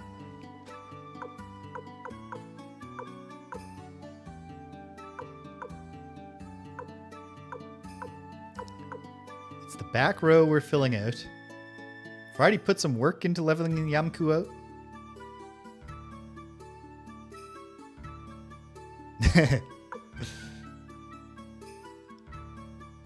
Yeah, they're not prisoners for long. They need one night to sleep on it and they're like, ah, fuck it.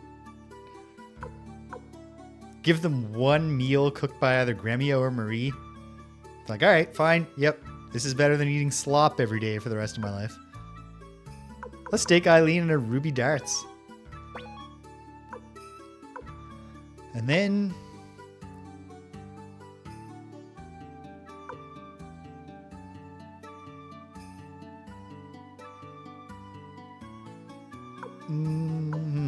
let's think.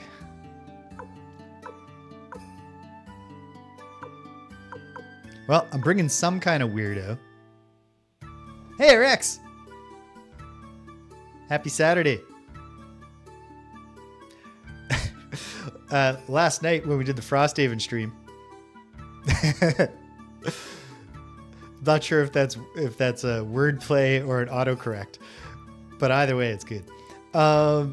This is going very well. We're having fun, and we're progressing briskly in the game. And last night when I was introducing everybody,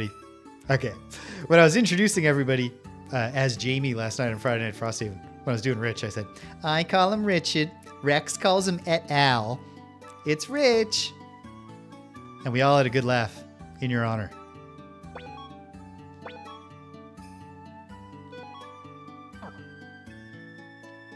Okay. We've got a full party. I was pleased with it. I'll say this, as an improv challenge, I am finding it much more challenging to do the character in a funny way while keeping... It's a much bigger show running challenge to do Friday Night Frosthaven than it is to like play a video game and talk.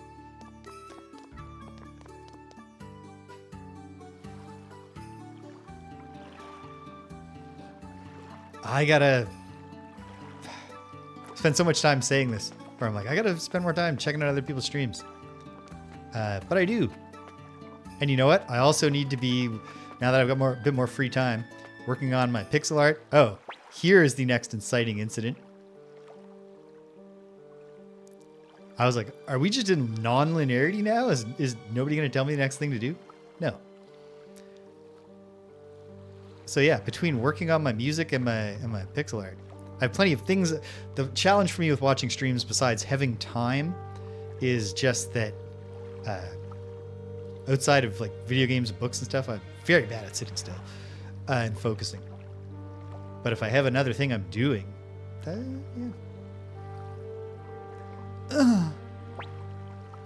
He's soaked to the bone. Did he swim all the way here? Hurry, let's get him inside. Here, you can have my bed. I wonder what happened. It's rare enough seeing an elf around these parts. What could have possessed him to swim all the way out here? He must have had a very good reason.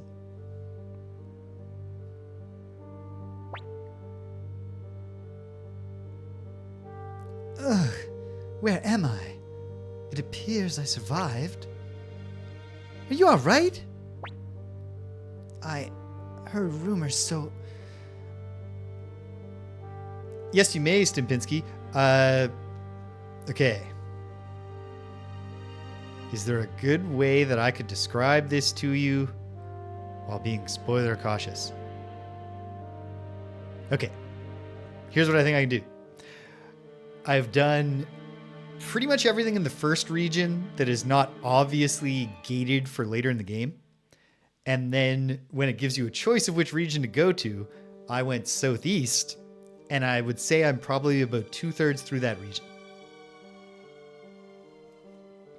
Please tell me, is the Liberation Army... Don't worry, this is Odessa Castle, the Liberation Army's headquarters. Thank goodness. I have a request. I wish to speak to your leader, Odessa.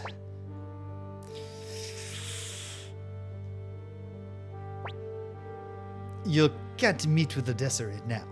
Our current leader is Commander James here. Then, Commander James, please help us. Help you? The great General Kouan of the Imperial Army plans to exterminate us elves. I beg you, please lend us your strength. Of course. Wait, Commander James. The present strength of our forces is insignificant. Even with the survivors of the old Liberation Army and Varkus's bandits, we amount to only a few hundred soldiers. It wouldn't be wise. Real strained it would not be wise. I'm just going to take out the contraction. It would not be wise to mobilize our forces just yet.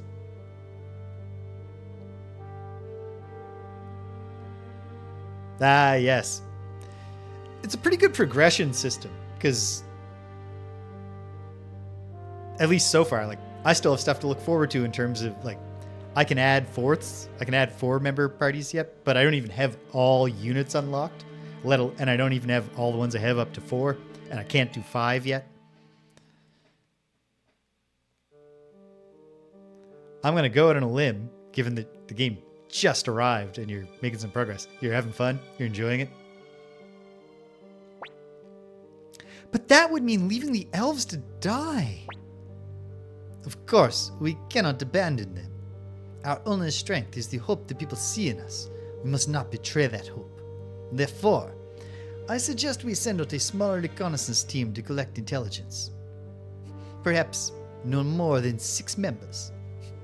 From there, we can decide on our next course of action. You have my deepest gratitude. I'll lead you to our village. Young master, no matter what anyone says, I'm going with you. Yeah, I figured. Kirkis has joined the group.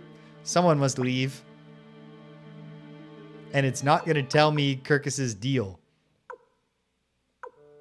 So, I'm going to hope elves feel like they should be long range, or at least medium range. So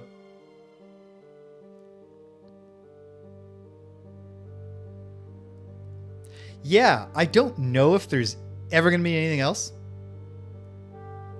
It seems unlikely, but that is one thing with the progression that makes me think there must be something coming, just because you can look at all their ability lists and see like when abilities become unlocked, and it kind of feels like, hey, I've maxed a lot of my characters have nowhere to go, but numbers go up from here, unless there's something else.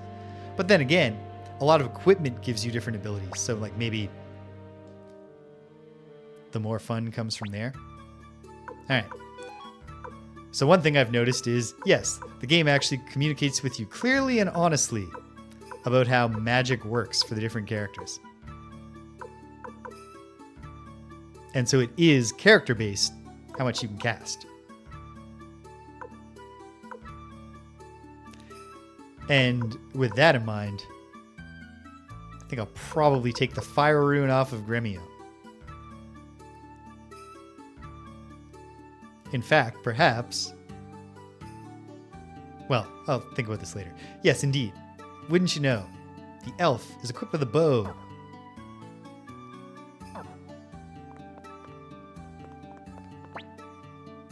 Would you like to switch party members? No thanks.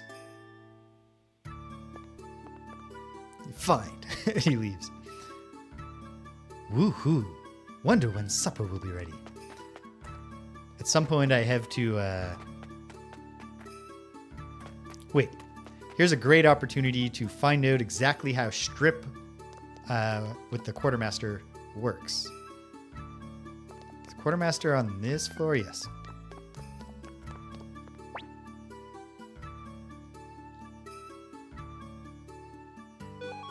Oh, let's strip Han.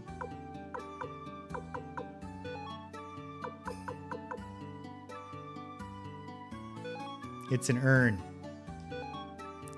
Which probably just means that it will pay for itself. Wait, no, don't strip Eileen. I meant to get some stuff for Eileen.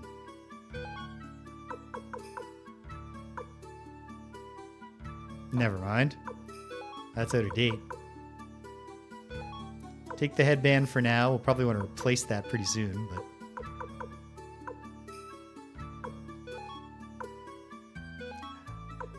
We really want to avoid... don't want to accidentally get Lepant's wife immediately killed.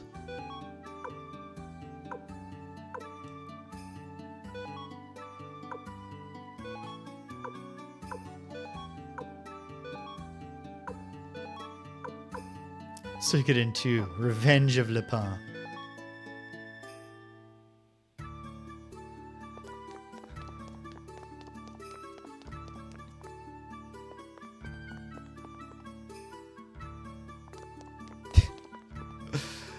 I just remembered a good joke my high school English teacher made when he, different times, showed us Roman Polanski's Macbeth in class.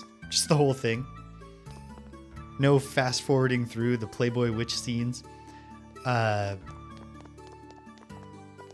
then at the end, if you've seen Roman Polanski's Macbeth, the final scene is not from the source material, although it, like, you can see it thematically resonant with the source material. Donalbain, one of the...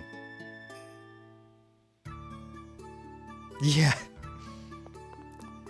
We could solve a lot of problems by just harnessing Lepant's rage. Although there might be ethical concerns raised by doing that. Oh, sweet. Eileen by default. She's not going to take off these earrings because I assume Lepant gave them to her.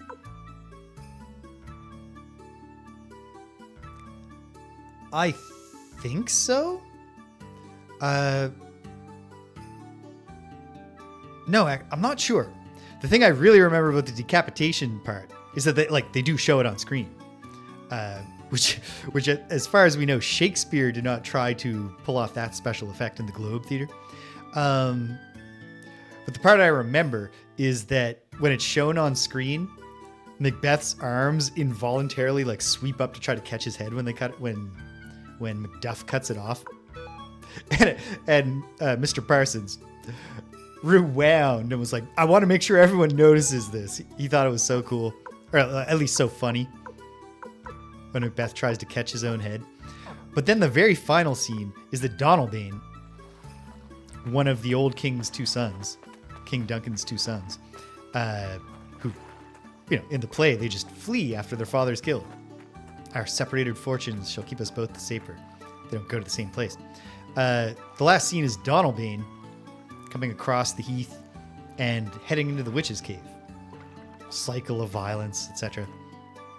And after that happened, Mr. Parsons turned off the movie and then said, later on, he made Macbeth 2, Donalbain's Revenge.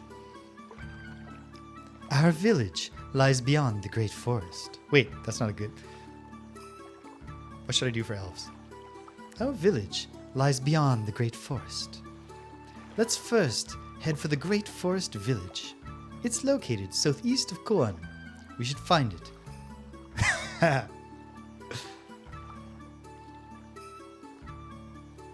No. I think, you know what? We didn't watch...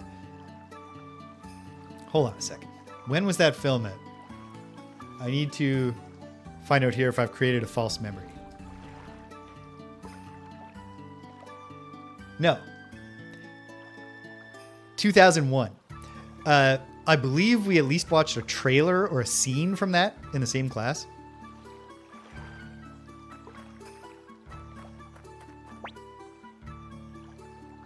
Mr. Parsons was such a great teacher. Kind of ruined my entire life in a way. Not really. I have a pretty good life in the end. But for no particular reason, I just decided I'll be a pharmacist. Because I had no ambitions.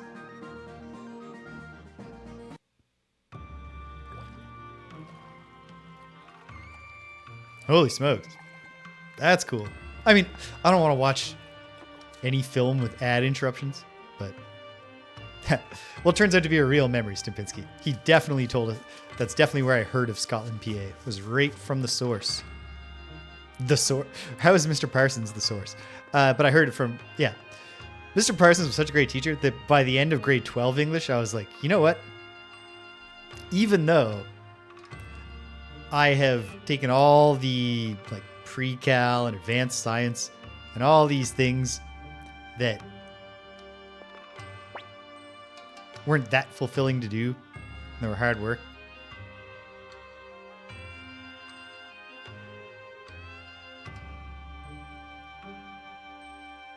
The Simpsons riff.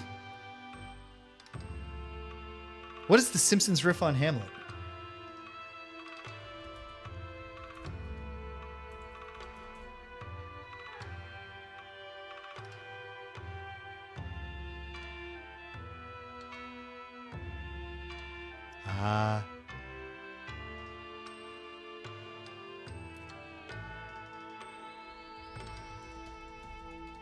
Excuse me a moment, folks.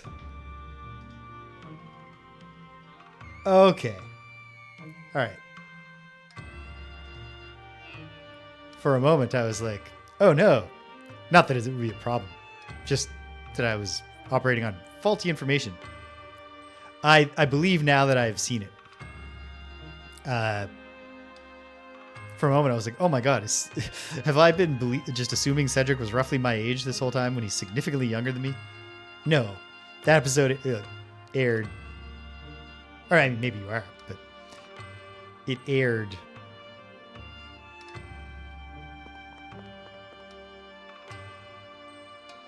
in the early 2000s. Probably while I was still occasionally watching The Simpsons. Okay. Great. What does it matter? But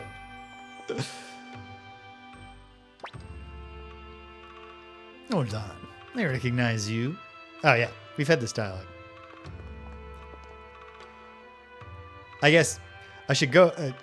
It seems very plausible that the way to recruit Gaspar is just to put Taiho in the party. In fact, maybe what I ought to do is review my pinned messages.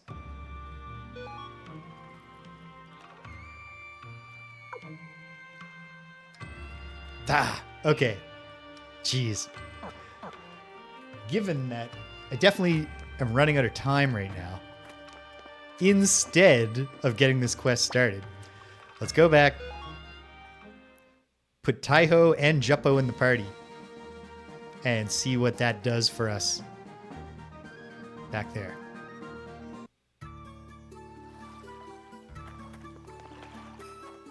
At Greg's partner Carrie Ann's birthday, which I believe was her 35th birthday.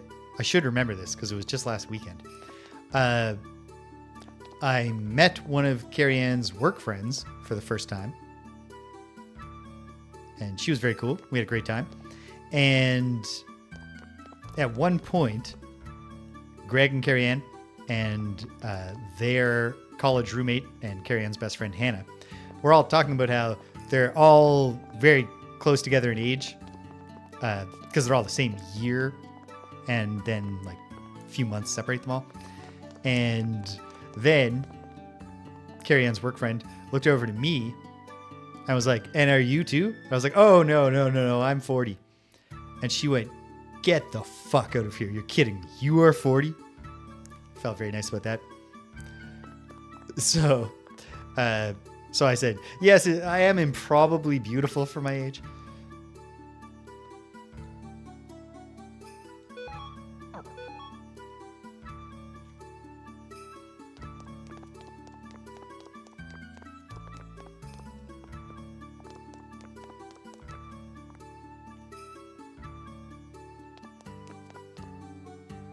One of the queens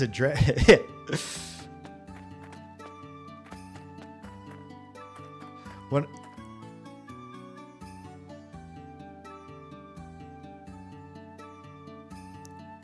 Really, Stimpinski? Never would have guessed. You might be able to guess why I wouldn't have guessed that. Because I just assumed you're the same age as British because I met you both at roughly the same time and you're both German. As though every German is roughly 41 years old.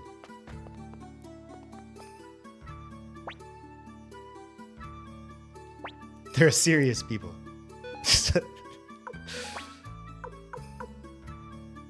All right, Cleo. We'll catch up. Yeah, it just stands to reason. It makes everyone easier to keep track of.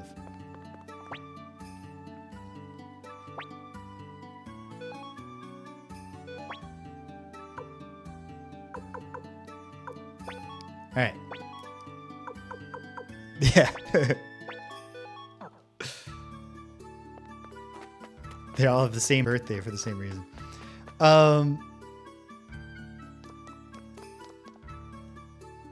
Yeah, one of the queens today mentioned offhandedly that she was 33. And that was a wild... I was operating on the common assumption I make. Actually, in this case, I knew that Anna was younger than me, but I assumed it's Danielle's birthday. Danielle's turning 37. I assumed she was also 37. Apparently, she's 33. Which was simultaneously like, oh man, jeez, it's weird that I'm trying to become a drag queen when I'm 40. But then at the same time, I was like, I've seen Anna of drag and she looks way more like an adult than I feel like I do.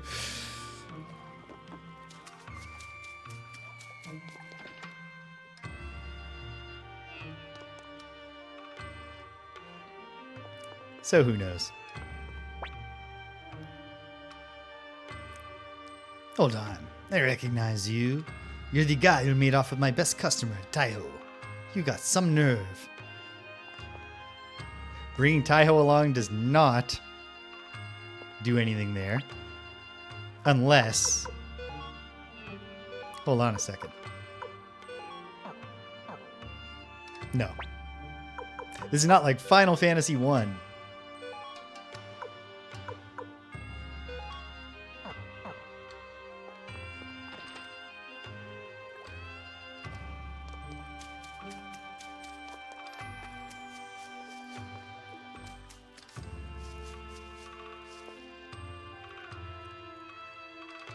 Oh, and then Meg. Come on.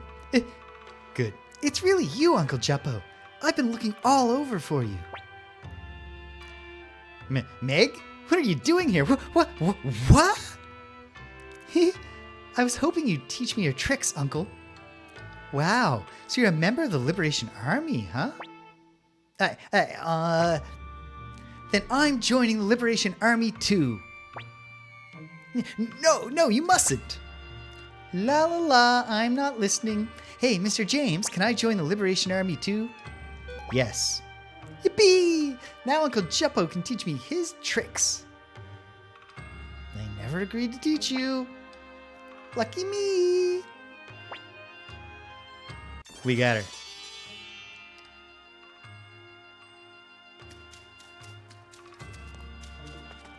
All right, Matthew, we have Meg now. Is that enough people to meet the army, meet the Imperial Army openly on the field of battle?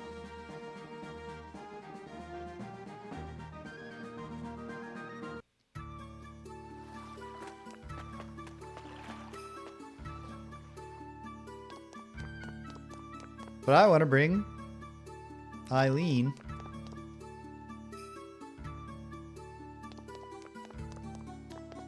So we'll head back.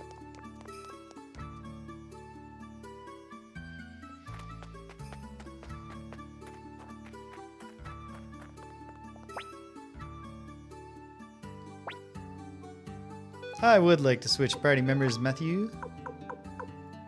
Sorry, Taiho. You're a cool guy. Sorry, Jeppo. You're kind of weird, but in a fun way. But for now...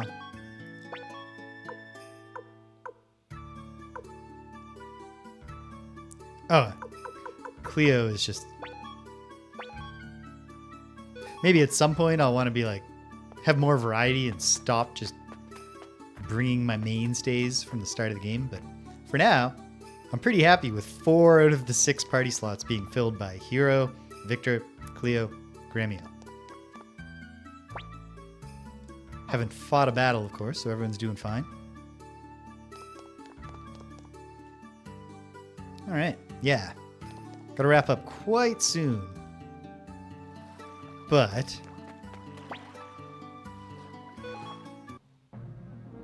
at the very least, it could not hurt if before I do that, I went back and I, something.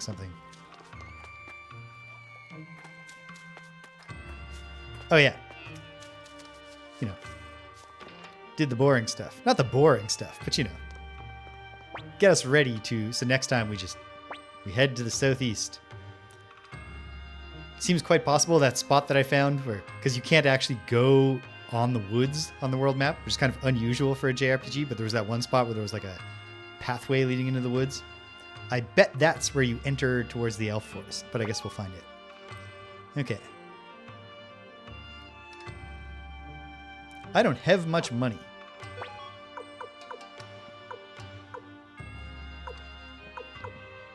So... I should actually review quickly of our 2 new party members.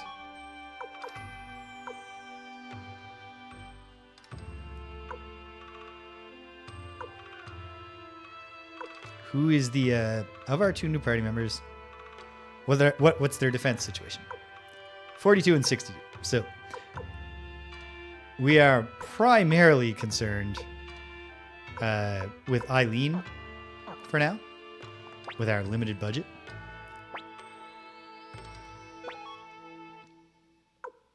So what is the most cost efficient? We get +3 for her that way, +6 for her. But that's it.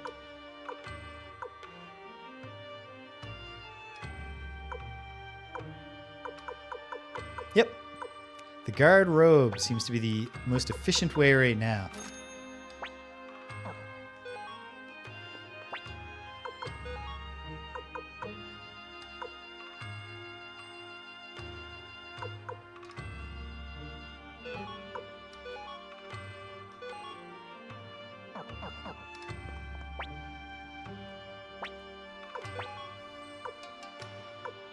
This is absolutely the kind of... I could have addressed this more effectively by stripping people. But until I'm absolutely forced into a corner where it's just like, no, gotta do it. Gotta do it. I'll try to keep that to a minimum just for the sake of something. Keeping things moving. Okay.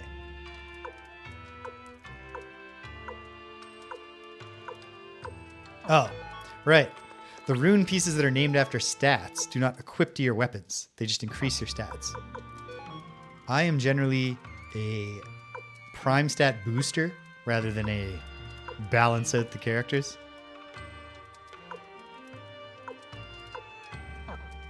So let's make young James even faster.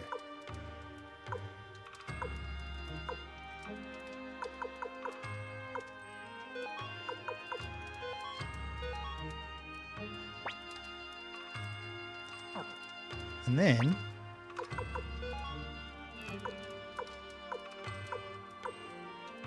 we'll make Victor even bulkier.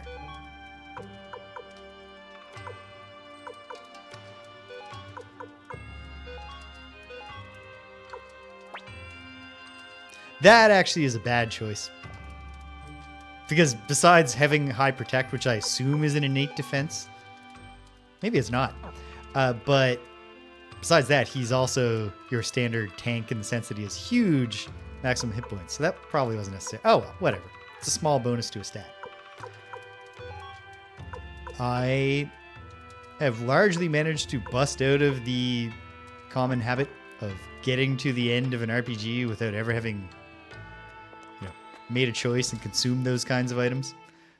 I made it through the whole original Dark Souls without ever, consuming the pickup souls that give you a bunch of souls the first time I played it, among other ridiculous things that I did.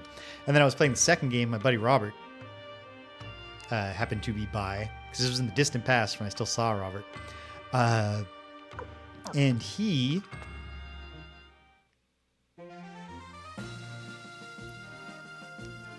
was like, he saw my inventory and he was like, what are those items? And I was like, oh, they give you a bunch of souls, but I'm just hanging on to them. And he was like, why? Why not use them? The game gave them to you for a reason. Don't you think that maybe you would be I was like, I don't know though. Is it the right time? And he was like, he's like, did they have them in Dark Souls 1? And I was like, yeah. And he was like, did you use any of them? I was like, no, I finished the game, which is a shit ton of them. He was like, well, there you go. I was like, fine. I'll consume them. I'll improve my character now.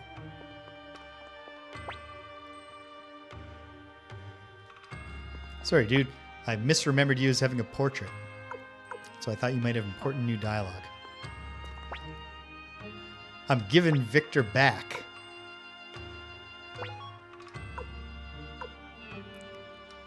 Oh, I can't until... I gotta juggle shit. Okay.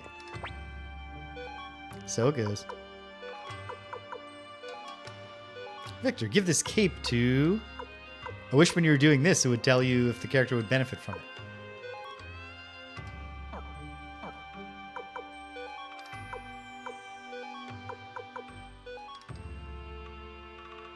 She wouldn't, because it's exactly the same as the other thing she has. Also, aesthetically, even though there's no visuals to this equipment, elves should wear capes.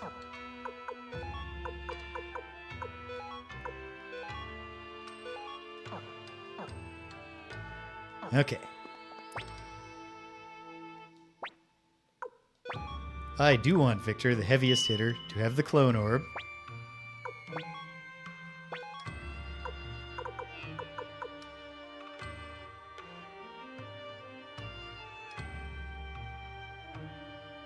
Huh. That is weird. What an odd... I wonder if it's less that they took it out than that they just didn't notice that they weren't coding it in when they were making the change. Which is taking it out, but you know what I mean. Oh, wait. Sorry. Yes. Victor, you have the clone orb back. Then, let's take the fire rune off Gremio. I guess I'll give Gremio the counter orb for now. Simply because he is in the front row, even though he doesn't hit that hard. Perhaps I'll upgrade his weapon a bit. And then, need to back out for a second. I like this magic system. I like slot bait, like...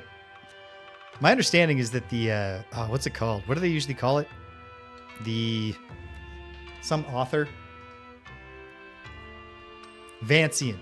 Vancian magic, where you have X number of uses that you memorize, even though there's not really memorization per se in this. People often just don't like that stuff. Like, I remember reading reviews of the Final Fantasy 1 remakes that are like, fortunately, it's just MP based now. It's like, well, why is that obviously better? It can be. There you go. Different strokes, right? I don't have a strong preference, but I do like both.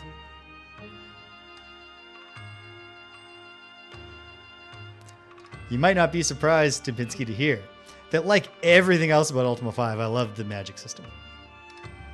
Maybe I don't love everything, but I love lots of it. All right, Kirkis.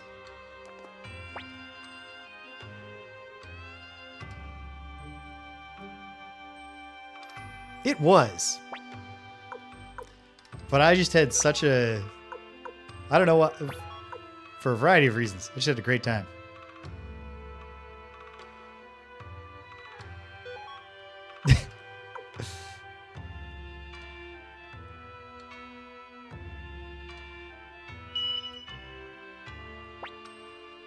I do... Like, I could see Ultima 5's system being improved by just not having MP. But I do really, really like mixing the spells. And like, it wouldn't make sense in the story, but I would also really like to play a game where like it had a system like that for making the spells, but also you had to discover the spells in the world, which would fit great with the Ultima. I know there are some spells like that in some Ultima games, but that kind of the kind of scavenger hunt structure.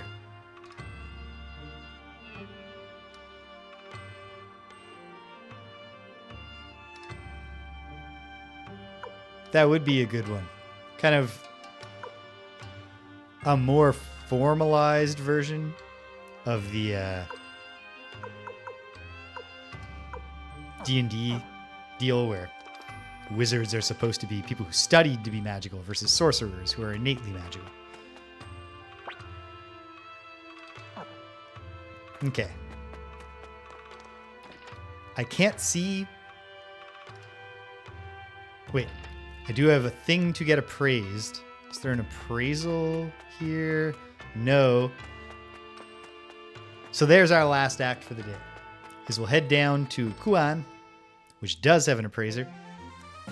Probably find out that the urn is an octopus pot that sells for the cost of getting it appraised. Profit nothing. But at least we'll know. And we'll be a little bit physically closer to our objective next time. Say, for the sake of my own memory, I probably wouldn't forget this, but yeah. Is there still time?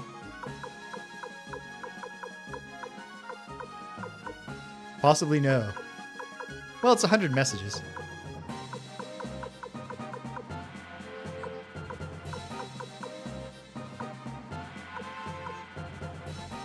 There we go. Just in case. Message logs in remasters of classic JRPGs. Friggin' great addition. Love that as an addition to Dragon Quest 3.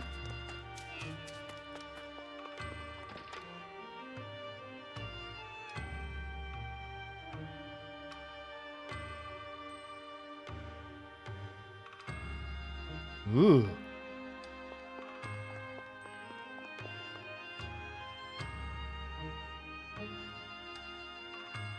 What is FPR?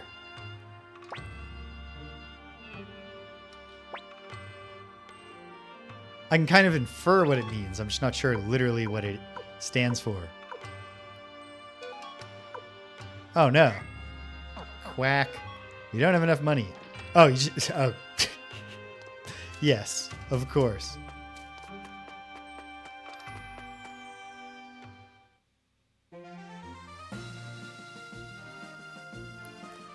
Turns out we have one other last act, which is winning a... That was a, like... Mario RPG...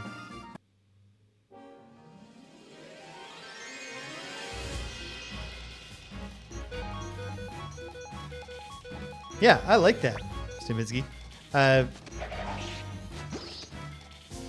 flower points thing in Mario RPG, where it's a shared resource, is an interesting setup.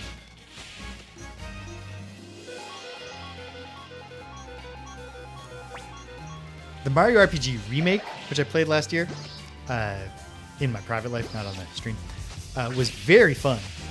A loving tribute to the original game. I really liked what they did with the graphical style. It was kind of hilarious. They had Yoko Shimomura do real orchestral arrangements of her original soundtrack, and they put in the feature where you can, at any time, just toggle back and forth between the classic soundtrack and the remake soundtrack. And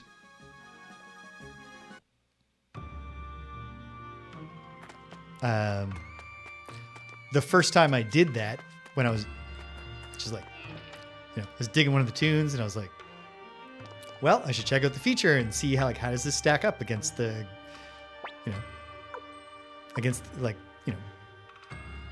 how much has it improved on the original or whatever? Because it's freaking great to hear the reorchestrations. And then I flipped it back, and it's like, oh no, the SNES sound chip was so good that, like, it's not as big of a qualitative difference as you might expect. Ooh, a flower vase. Now, I do get the feeling that a flower vase sells for less than an octopus pot, but who knows? It was a really, really good remake, except for one thing, which is that they added a system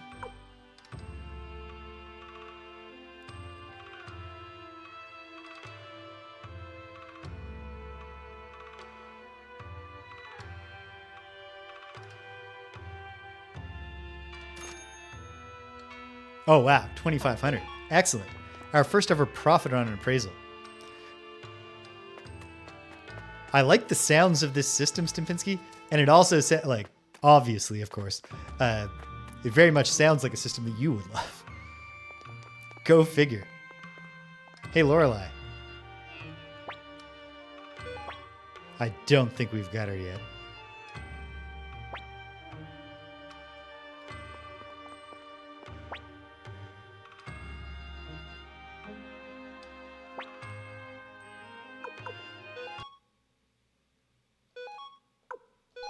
I do love, like, any time that different weapon types, like, it matters.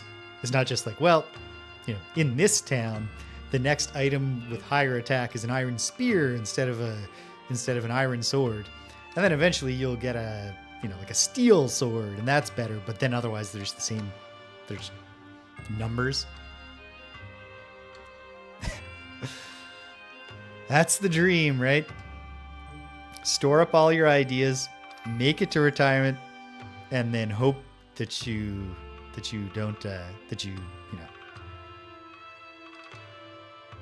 have time in retirement before you die to write that novel and make that video game and all those things. Okay. Good time to wrap up, because I got to take Danielle out for dinner for her birthday. And that will be great. both because I love Danielle and because we're going to a good restaurant. And then, where do we go from here? Tomorrow morning, most likely, we'll be playing some Blueprints. I say most likely and not for sure because we are having people over in the afternoon.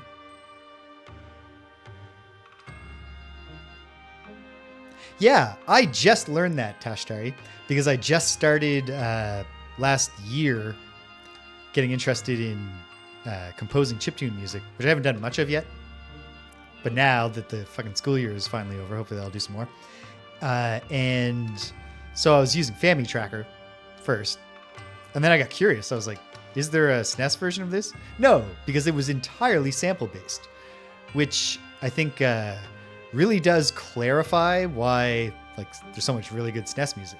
Like when you play Earthbound and you're like, man, you know, the bass player in this Earthbound band is great. Part of the reason for that, besides the good composition, is that, yeah, like that's a bass. It's just a sampled bass. But it does, to a degree, just mean like, yeah, SNES music is just samples, basically. Yeah, I've heard really good things. I haven't played that much Commodore 64, but I've heard great things about the music, and I've sometimes listened to songs that people just be like, you got to listen to this. And it's really good. Yeah, but yeah, the lots of great SNES music. But yeah, there isn't like it's not in the same way that you hear a NES song or a Game Boy song or a Genesis song. You can just listen to that and then be like, oh yeah, this is from the Genesis, or this is from the NES. Yeah. What was I saying? Oh yeah, probably Blueprints in the morning. The only thing is we're having people over in the afternoon. Danielle can get a little persnickety about, we need to show a perfect home. We need to trick all our friends into thinking that we live in an immaculate home instead of just a nice home. So it might be the case that even though she has said like, I don't want you to cancel your stream. Do your stream in the morning. I know you're really enjoying this game. There's still a chance that we're going to, wake up in the morning and she's going to be like, freaking out. I will nobly cancel the stream. But hopefully we'll play some Blueprints in the morning. Not for a marathon run like the first two, because people are coming over. It's Danielle's birthday. I will have to stop. But long enough that we can do a couple days. I can reveal, I gridded out the message from all the letters that I solved last time with the paintings, the painting pairs, the sketch pairs, I guess I should say. So some of it I haven't completed the message. I don't know if I've even completed a single word, but I can still read most of it. So we have some more information there. And then besides that, we'll just keep doing things and finding information. Really loving that game. So look forward to that. I keep saying, and maybe it will finally happen, and maybe it'll be a little bit longer. Definitely in June, I will start ramping up to vacation by streaming a bit more. I keep on having other things I got to get done. But I'm optimistic about next week, maybe getting a Lolo, a little off schedule somewhere, something like that. On Wednesday, as far as I know, Greg and James Beat 'em Up is back on. We didn't even get a streak going because Greg's partner Carrie Ann's actual birthday was Wednesday. So far, just continuing the things that I'm doing. But my hope is to fit something else in. And I don't know yet. I'll try to decide by June and let you know.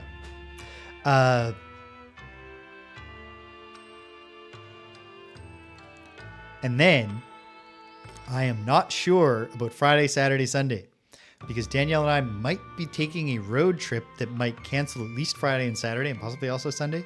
Might actually be a weekend off of streaming. But here's the thing. Abra is going through some stuff. Don't worry. I don't think it's anything horrible yet. I hope. I don't want to lose Abra. But what she is going through right now is that her teeth are getting a little worse, and it's making it harder for her to eat her food. But she doesn't want to switch to new types of food. So for her dry food now, it's dental food, so it's like really big, hard to chew pieces. So I need to stomp it up for her And then for her wet food, she is just left to her own devices. She will lick all the gravy off it and then just leave. But if I hold her plate up and like keep on like spooning it towards her, she will incidentally eat some of it. So I'm not sure if this is a situation where we can get a cat sitter and I can be like, so here's what you have to do. Every time Abra's interested in eating, you need to squat down and hold the plate out for her and keep lifting a spoon of food up and just let her go for 5 minutes. And so we might have to cancel the weekend plan in favor of just doing a road trip on Saturday. So stay tuned to the Discord if you want to know what's happening next weekend, or you can just, discover that I'm on here doing this on Saturday and Blueprints on Sunday and pop on by. Same story with the Friday. Maybe Friday Night Frost even happens if we don't go away, in which case Jamie Rose will be back. We'll do that. Otherwise, gotta wait till the next Friday. And that is everything I can say with confidence or with a lack of confidence right now. That's the road ahead into the near future. So that's it. That's all there is for today. Loving this game. Love the company. Very glad that you all stopped by. Wait, why am I saying that? When I have an official thing that I say every time. Gotta think about it. What is it? I'm getting further away from those few drinks. This should not be a problem. If you stuck around to the end, thanks for sticking around to the end. If you came and you left, you can't hear my voice. I'm glad you stopped by anyway. So thanks for stopping by. And until the next time, when we're gathering those bandits in the marsh together, take care of yourselves and be kind to everyone you meet.